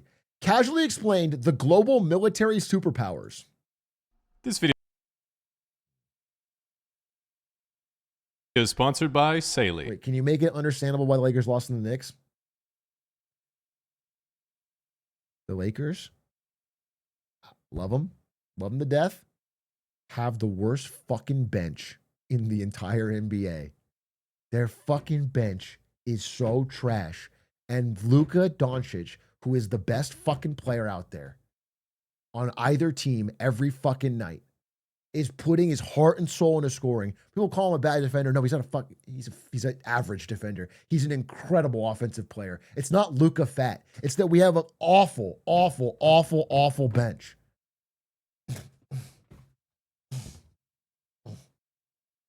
What do you mean to Vando? Vando's not even who I'm most mad at. Fucking Gabe fucking Vincent should be bro, watch Jimmy Hyrule video. I actually didn't watch Jimmy Hyrule video. I wanted to watch it with chat. While we all know there's nothing we can do to improve our own lives, and it's best left to whoever's in the White House, Okay. It's also the case that the people at the top of our institutional hierarchies have more than just the clamoring citizens to answer to, as they have real issues on the global stage they have to make worse. Meaning, in order to actually understand the larger scale objectives of a nation, we have to zoom out and view every country like we're playing Civilization, and we're in charge of large-scale decision-making for the country's resources and political interests, rather than viewing the world as a citizen from that country. Okay. A good example of this is that in economics and politics, everyone says that America is the most powerful country in history, as they have the best technology and are the richest civilization of all time. Then immediately everyone in the comments says, well, I'm American and I'm not rich. And I'm sure that's correct, but observe how zoomed out I am on the map. I can't see you at all, meaning you are a trifling statistic to me. Similarly, what's clear both in real life and in video games is that the most significant threat to your empire is other nations enacting military force toward you while you're just trying to get your supply chain. Did you guys ever play the game Empire Earth? Is anyone old enough to have played that game? It was a strategy game where you could go from cavemen to the future. It was so fucking badass. It was so badass. But the only problem with that game, I think if I played it now, that I'm like a fucking RTS gamer, you could probably rush someone and kill them. But back when I played as a kid, everyone played slow. And so no one could ever attack anyone. Because if I ever spent my resources making an army of like horsemen or whatever, and you attack, by the time they get there, they have the next age. So it would be like your fucking horsemen run into tanks. And then if you try to attack with tanks, oh, they have robots. If you attack with robots, they have laser beam things. It's you could never like do anything. So every game lasted so fucking long. Together to make light bulbs. For this reason, I wanted to look at the most powerful nations on Earth in terms of military might, which means looking at all 7 nuclear powers in the world, starting with the weakest and moving up to the strongest. To preface, I'm not going to be mentioning any countries in Africa or South America. This is because they don't have any nukes, meaning they don't matter or exist, so we can just delete those. This is how they do it in the Pentagon, by the way. First, we have our honorable mentions, which are countries that have no nuclear weapons but are still extremely formidable. Iran. Iran currently does not possess any nuclear weapons, but recently was enriching uranium to levels above 60% in a facility 90 meters under a mountain. This was a bit suspicious and of course alarming to America's Department of Defense, because as the name implies, what America is defending itself from is another country possessing an object that its current arsenal couldn't destroy. Thankfully, there is not yet such a thing. Just so you know, I wrote that description before they rebranded to the Department of War, which, let's be honest, if you thought America was ever defending itself from anything, the only technology they would need is an Iron Dome that shoots down Boeing 767s. Saudi Arabia. Unrelated, Saudi Arabia also has no nuclear weapons, but is still top 10 globally in terms of defense spending, and has a fairly strong diplomatic relationship with the United States and Bill Burr. To explain the political attitude of Saudi Arabia and the United Arab Emirates, you have to know a famous quote from the ruler of Dubai, which was, "My grandfather rode a camel, my father rode a camel, I drive a Mercedes, my son drives a Land Rover, his son will drive a Land Rover, but his son will ride a camel." This statement might sound like he's humbly stating from shirt sleeves to shirt sleeves in 3 generations, but he's really saying, yeah, I'm just built different. Which pissed off his kids in the House of Saud, and now they all get chauffeured. That's not what he's saying. He's saying that if we build our entire nation on oil wealth, eventually the oil will be gone and it'll all go to shit. That was the point of the quote. The point of the quote was to inspire people to diversify the industry and exports of the nation. In solid gold phantoms. Nevertheless, they've recognized they can't just print money from selling oil. Which, by the way, they haven't done, to be fucking clear. You guys, I mean, I actually want to make a separate video about this, but have you seen the update on the line? Have you seen the update on the fucking big line city? They're turning it into a goddamn data center. It's the dot. It's the fucking dot. Oh, is he going to say this? All right. I didn't pre-watch this shit. You guys are saying the dot. I didn't. Forever, and their current grand strategy is to transition their economy from a gas station to the hub center connecting Africa to Eurasia and become the economic center of the Middle East. Plus, after hyping up their plans to build a 170-kilometer long city that is taller than the Empire State Building. Well, let me see if I pre-watch this too. Next thing that's going to happen, by the way, after this fucking thing falls apart, is they're going to start pulling back on all the insane sports commitments they've made. People are like, "Oh, it's a genius fucking strategy. They're sports washing. Oh, Saudi Arabia is so brilliant." And I'm like, "No, it's not brilliant at all. They're just dumping money. They're just making stupid investments. All this stuff it's all gonna dry up with the oil price being down." It was getting me excited for someone to actually do something cool but really stupid for once. They shockingly paused construction and were then like, maybe we can turn it into an AI data center instead. Frankly, I'm pretty sure if you said to the Crown Prince, "Here's my idea for a new super project," then slid him a photo of a gaming PC, he'd write you a blank check. On to the real list. Coming in at number 7 as the weakest nuclear superpower is Israel. This is because Israel has no nuclear weapons, as it has committed to keeping the Middle East denuclearized. But they have stated that while they have no nuclear weapons, if they were to come under a mortal threat, they would be forced to use them. After turning the Gaza Strip into the Gaza Strip of all previous civilization, their current geopolitical objectives are to deal with international social outrage over their use of brutal force over a weaker territory by using their enormous political and media influence to convince radicalized Americans that they don't have enormous political and media influence, which is going about as well as you could expect.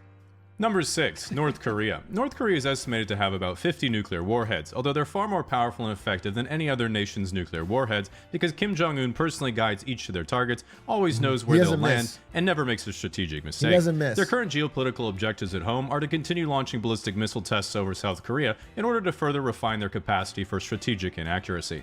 Meanwhile, abroad, the soldiers they sent to the Kursk region to help Russia wouldn't stop peacefully gooning to dancing girls after seeing the internet for the first time and have been sent home, likely undermining North Korea's credibility from the inside out with their tales from the free world. Number 5 and 4, Pakistan and India. While even bigger in population than China with 1.45 billion people, India doesn't yet have anywhere near the wealth nor industry. Pakistan is much smaller in terms of population with about 250 million people, and even with half the GDP per capita at $1,500, it's still more than enough to secure strong borders around India, as both countries have about 200 nuclear weapons. Pakistan has significant trade and alignment with China, which allows China to strengthen their access through continental Asia and into the Middle East, whereas India is more aligned with the West, securing maritime trade and allowing them to bring you DoorDash anywhere in the world. Now we get to the top 3, which are considered the real major superpowers in the world and a major jump up in power level from everyone else. Russia. Russia is by far the weakest of the three global superpowers, and frankly, even Western analysts were surprised when Russia invaded Ukraine and it went so poorly for them. Its greatest strength is its enormous abundance of natural resources and sheer landmass, meaning they have access to the Arctic Ocean, the Black Sea and the Mediterranean, and land trading routes to China, Europe hypothetically, and the Baltics. While obviously a shadow of the Soviet Union, a lot of analysts... Dude, they're getting insanely low-broed by China right now, though. So much of this eastern part of Russia is like high-key owned by China. All the investment is done by Chinese firms. Chinese people, like Chinese businessmen are flying in round the clock here. Like it. Am I pre-watching? Is he gonna say this? We already the same shit then. This is becoming like a total. And then because of the sanctions, they just sell everything to China. So they have one buyer. So Russia's just getting completely hollowed out for as a fucking raw material source for China.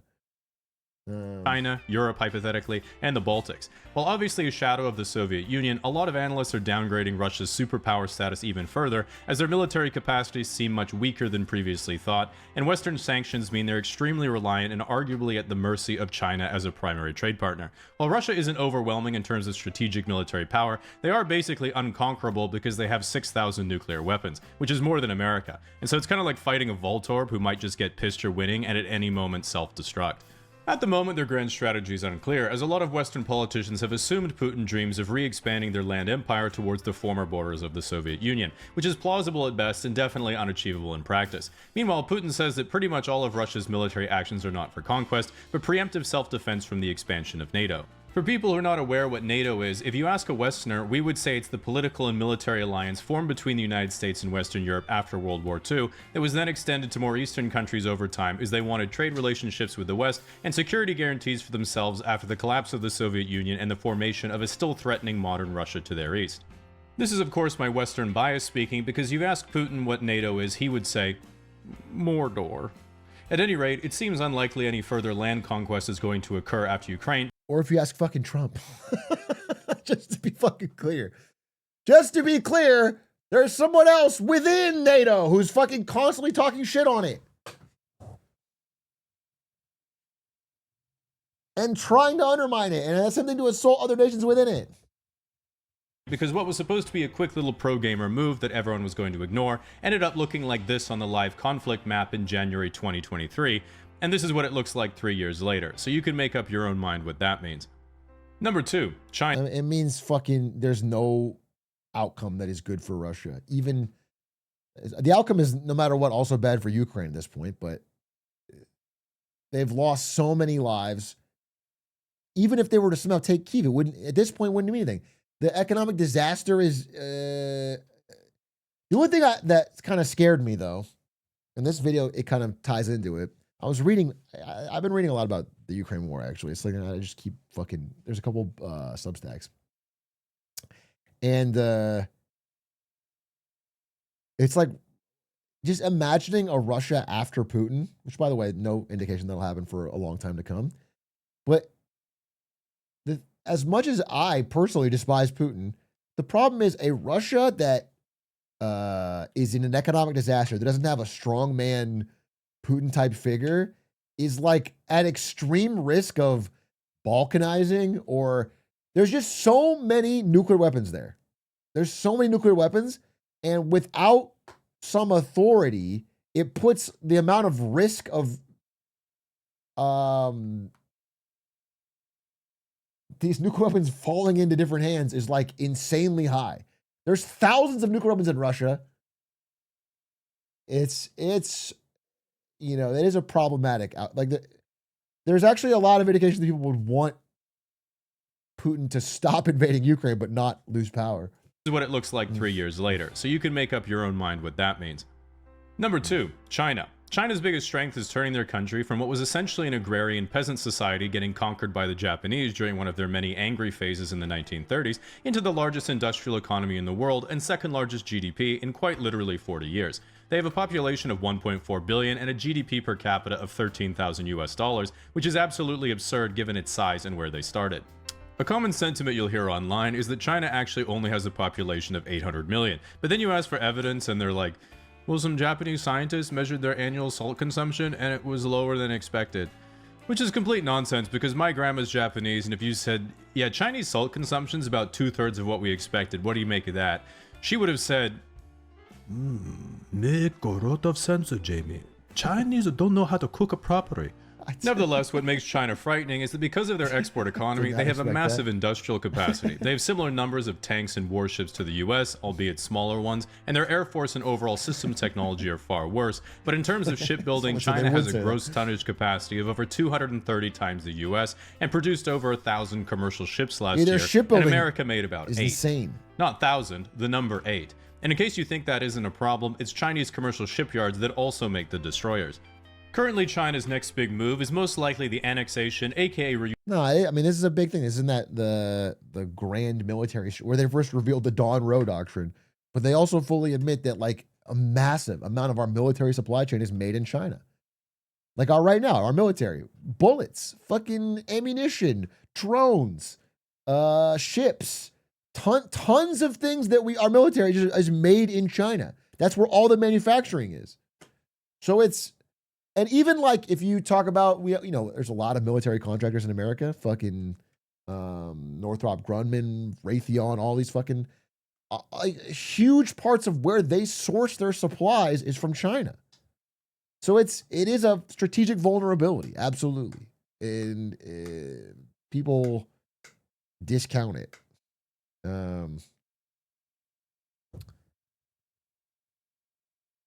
I mean, literally in Ukraine right now, so many of the drones are from China on both sides. Both Russia and fucking Ukraine are using parts or outright drones that are made in China. It's like China's selling both sides of a brutal. So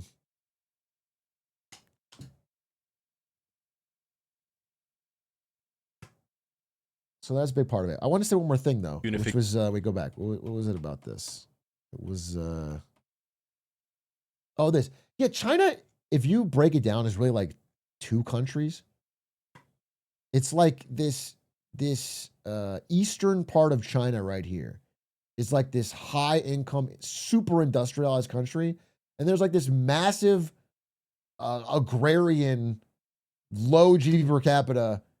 Like if this was a separate country, it would have a much higher GDP per capita. And then there's like this tacked on huge population. So it brings down their per capita numbers. Size and where they million. And cook up industrial force and America, it's China, likely the annexation was like, hey, can we buy the really good computer chips from you? America was like, well, obviously not. That wouldn't benefit us at all. But like, imagine if Vancouver Island was its own country and had the best oil reserves in the world, and America was like, hey, can I buy some? And Vancouver Island was like, no, we use Chinese wellheads, so we only sell them the good stuff, but you can have the shitty oil we sell to everyone else. If that happened, I can assure you that I would be getting bombarded with freedom and democracy against my will well within 24 hours. So while I'm rooting for Taiwan, if you add on the fact that there are American military bases in Japan and South Korea, and they have access to bases in the Philippines, China's only way of securing clear access to the Pacific Ocean is Taiwan. Meaning it's not looking so great for the little guy right now. Number one. And they have access one more thing to on this, though. One more thing on this, because, okay, this is not really how it went. This is how it went at the beginning, right? China's like, I want to buy NVIDIA GPUs, or Chinese companies, not China. Chinese companies are like, we want to buy NVIDIA GPUs. And then America says, no, you can't buy them. You can't buy it. Taiwan, you're not allowed to export them. Then a bunch of them get exported anyway, okay? They get exported through Singapore. A ton of them. They just go through they get around the sanctions. And then when America drops this fucking sanction, China goes, actually, you're not allowed to buy, tells all the Chinese companies, you're not allowed to buy them. Because actually, China never wanted their companies to buy fucking NVIDIA GPUs. They wanted the companies to buy homegrown Chinese ones so they could get better. China never wanted them. China was praying that the United States would sanction them, which they did. It's stupid. We should have fucking... The idea of these tech chip sanctions was so backwards. It did the opposite effect. Buying NVIDIA in China would benefit NVIDIA. It would benefit America. It would benefit... The idea that you could tech blockade was stupid. It didn't work. America was like, well, obviously not. That wouldn't benefit us at all.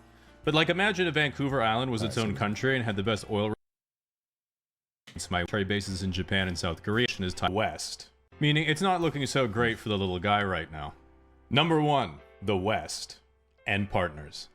You already knew we were number 1 because I don't want to become the 51st state. The Western alliance of NATO and its homies post-World War II is essentially what everyone watching this video will have grown up and experienced and is likely currently living within.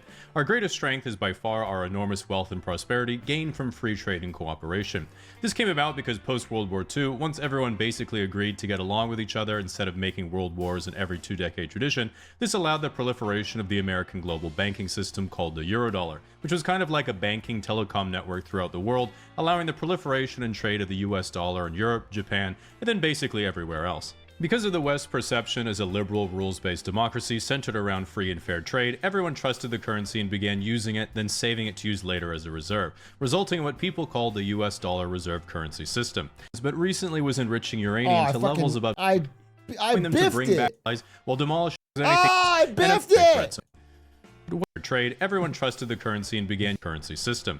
Even today, 58% of all global reserves are in dollars, 50% of all trade is done in US dollars, and 90% of all foreign exchange is in dollars as well, which allows immense privilege in terms of global influence. You can sort of think of it like how the global language of business is English. Europeans speak to Europeans in English, except Italians. Educated Chinese students learn English, and if you want to have a successful international career, you essentially must learn English. That means Who's doing trade in pound sterling? Honestly, this is like 80% tax fraud. The global wealth that flows through London still is to dodge taxes. They're still like one of the best tax havens. They have all these fucking little English islands that have no fucking, they're like part of the banking system through London, but they have no tax laws. Yeah, Isle of Man, Jersey, Guernsey, yeah, Virgin Islands. All these islands for Great Britain basically exist for the global rich to put their wealth in London and still be part of like this connected global system, but they put it through on a corporation on one of those islands. And there's so many laws there that like allow them to hide the source of the money, hide who they are, and avoid taxes. That is why London still has financial power, despite the UK's dramatic fall off. They converted their economy into a finance hub for tax dodgers. And then, the global reserves here is missing a key thing. There's the dollar, there's the euro, there's the yen, there's the pound. What is it missing that people keep their reserves in lately?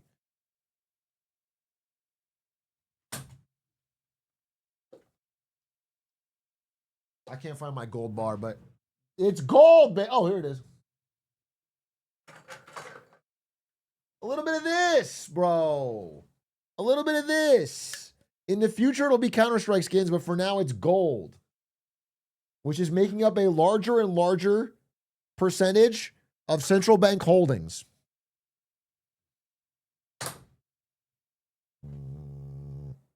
Immense privilege in terms of global influence. You can sort of think of it like how the global language of business is English. Europeans speak to Europeans in English, except Italians. Educated Chinese students learn English, and if you want to have a successful international career, you essentially must learn English. That means for people born into it, you don't have to do any work, and you get all the rewards. If your hopes and dreams are to be successful in music, film, tech, finance, business, or professional political streaming, you have access to the largest markets right away. When you're thinking of your dream career, the first step for nearly all Westerners is thinking, but what if I fail and people make fun of me?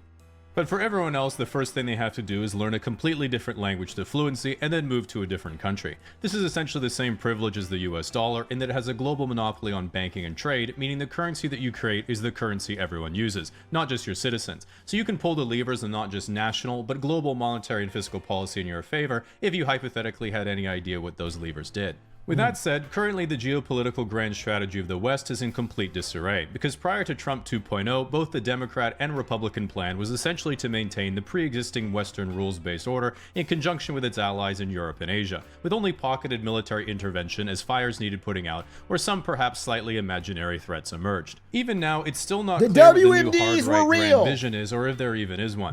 People don't talk about how good they are at hiding them. That's the fucking thing no one gives Bush credit for.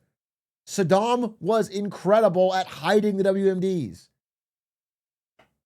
Like, they just couldn't, he buried them deep, bro. We still haven't found him. But I swear to God, he wasn't wrong. But if you read some of the partially human thinkers that seem to be whispering in Trump's ear, and you really interpret It was the pickaxe mining for diamonds guy, and it was a bunch of nuclear weapons and chemical weapons. And they were right about to find him, but then everyone fucking at home got mad and said, "Oh, you're wasting our money. You're wasting our money and our lives in 20 years." And we were just about to find him. And it's fucking crazy that you guys didn't let Bush would have been vindicated.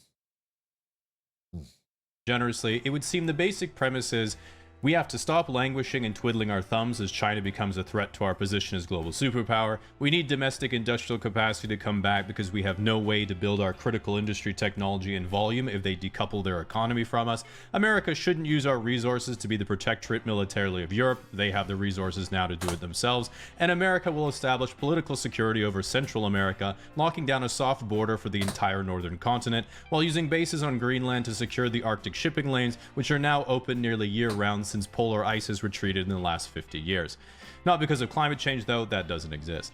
On paper, it's not like there's anything that unusual about the plan. It just represents a particular form of extremely hawkish foreign policy. The problem really is the not on paper part, which is using forceful executive powers to manipulate your allies while demolishing any pre-existing trust and goodwill, then circumventing all democratic political channels to achieve it as fast as humanly possible, causing massive social upheaval in your own country and the world.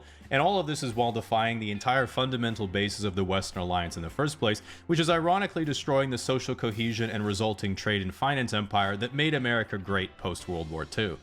From everything I've looked at, pretty much everyone seems to either think that America is trying to intentionally disconnect and isolate itself from Europe and its allies in an act of ultranationalist self-suicide combined with an economic Cold War with China, or that they're finally using strong-arm tactics to concentrate executive power and accelerate decision-making, allowing them to bring back real military strength, security, national identity, and industrial power to a stagnating Western empire.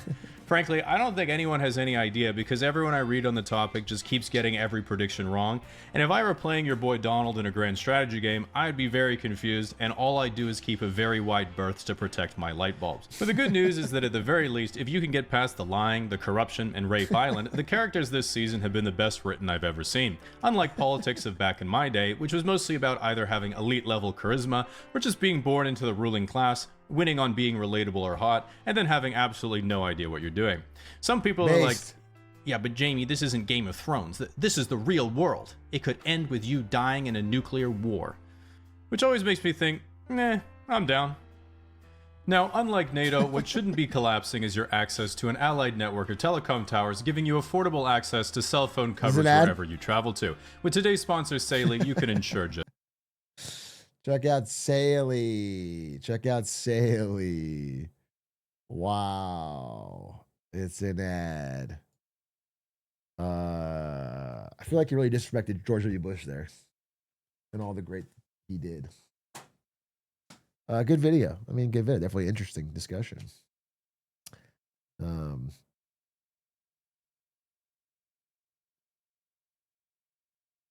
Good video. Now watch this drive.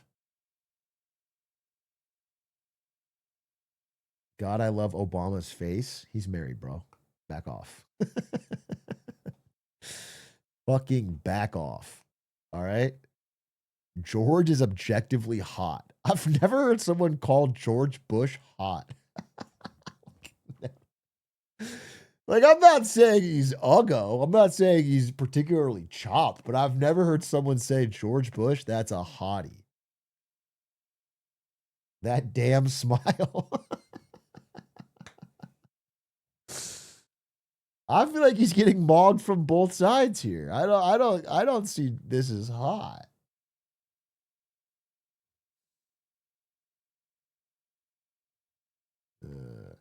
I'd say when George Bush is pitching or playing golf or dodging shoes, I can see what you're saying. Okay? The way he moves, okay? His confidence in his movements. Definitely. Definitely. But like his face of like looks maxing wise, I'm not seeing it, bro. I'm not seeing it. Look up young George Bush. You want to see a hottie? Go back to the 1910s and look up young Joe Biden, bro. Young Sleepy Joe. I think it was the first color photograph. Have you seen this? Jeez, bro. This is the first color photo. Bro is mogging.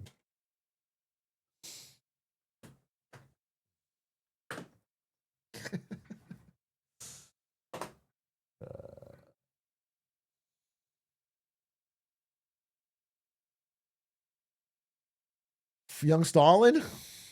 Young Stalin.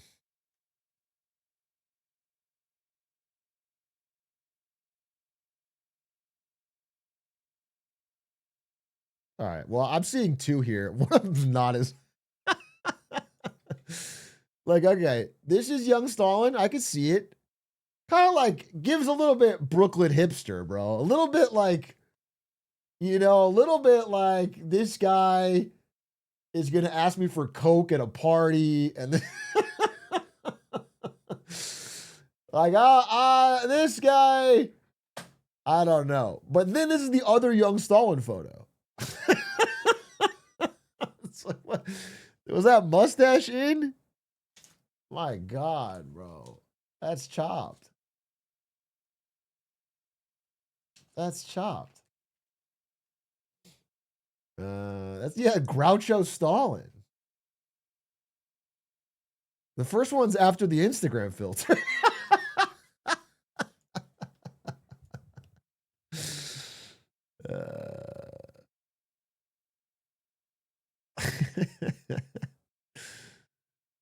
There's a lot of, I mean, young Stalin's got some different fucking looks. Man, he really leaned into the stash. Look at this young Stalin. Bro, he just went crazy with the stash. Young Kennedy. Bro, there wasn't an old Kennedy. I don't know if it's too soon. We never got old Kennedy.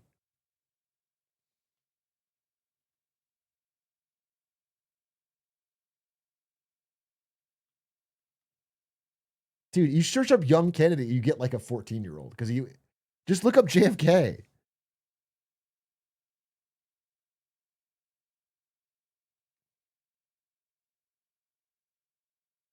Yeah, I mean he's honestly, for how much they talk about Kennedy being, oh, he was the hottest president. He was insane. He's not that hot.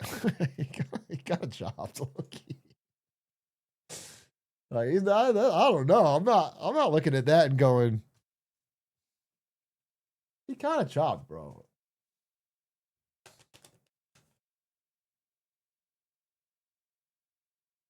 Like, you know, I mean, there's something, but I think it's his aura more than anything.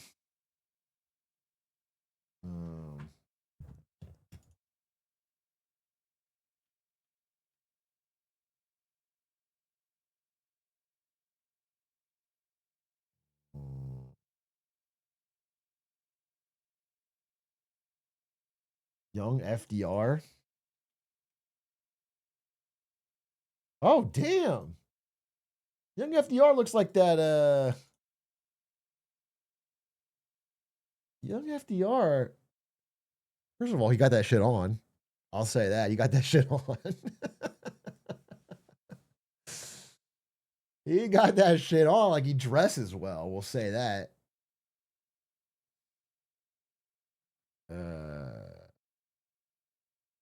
What about a real fucking hottie? All right. Let's talk about someone who fucking, I'm talking about, you know what I'm talking about. Young George Washington. Oh shit, young George? Spelled Y-U-N-G, dude. Young. He just finished chopping a cherry tree. Okay? That's the only thing that's chopped in this photo. You took that photo? This is from my photo roll. This is when I was hanging out with George. He's like, take a photo. I have a great idea. I'm going to be president one day. I'm like, what the fuck is a president? We're British. And I was so high, bro. You don't understand. You don't understand how fucking high I was.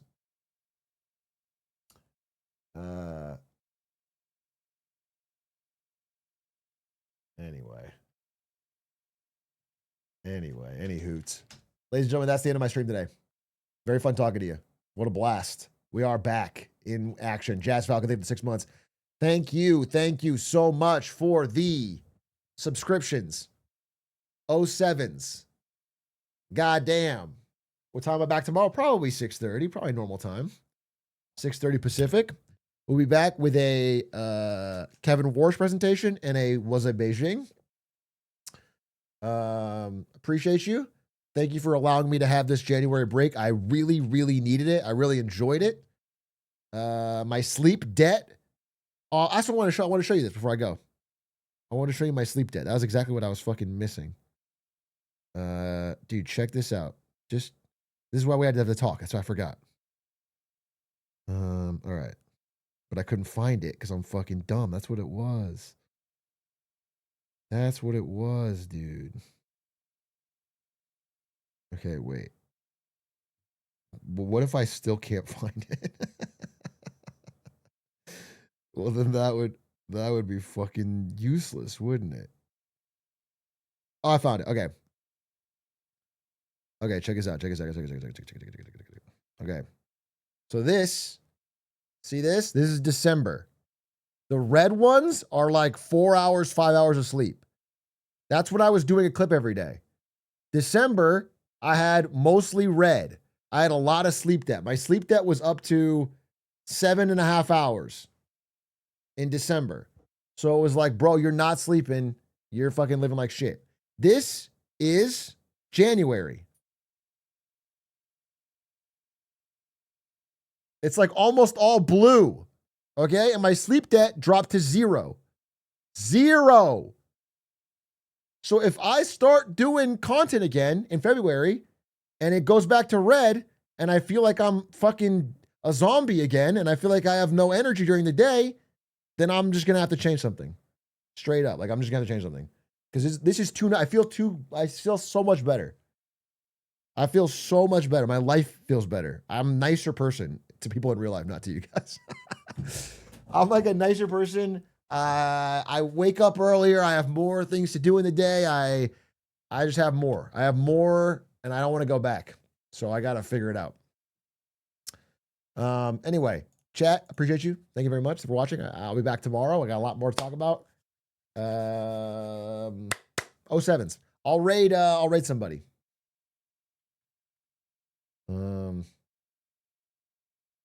Stream squeaks. I want to stream earlier hours. I think it's a really smart idea. I think streaming earlier hours is the best way to get my sleep right. And so that's what I'll do. Who's live, you said? Connor? Let's raid Connor Eats Pants. The face of deadlock. Let's raid Connor Eats Pants.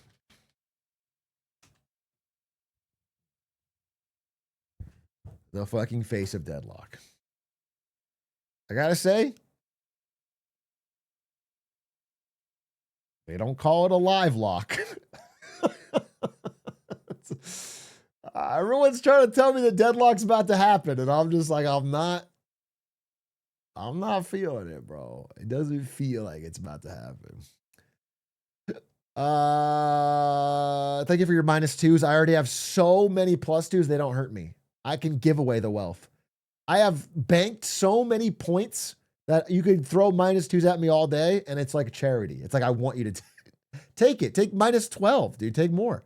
All right, bye.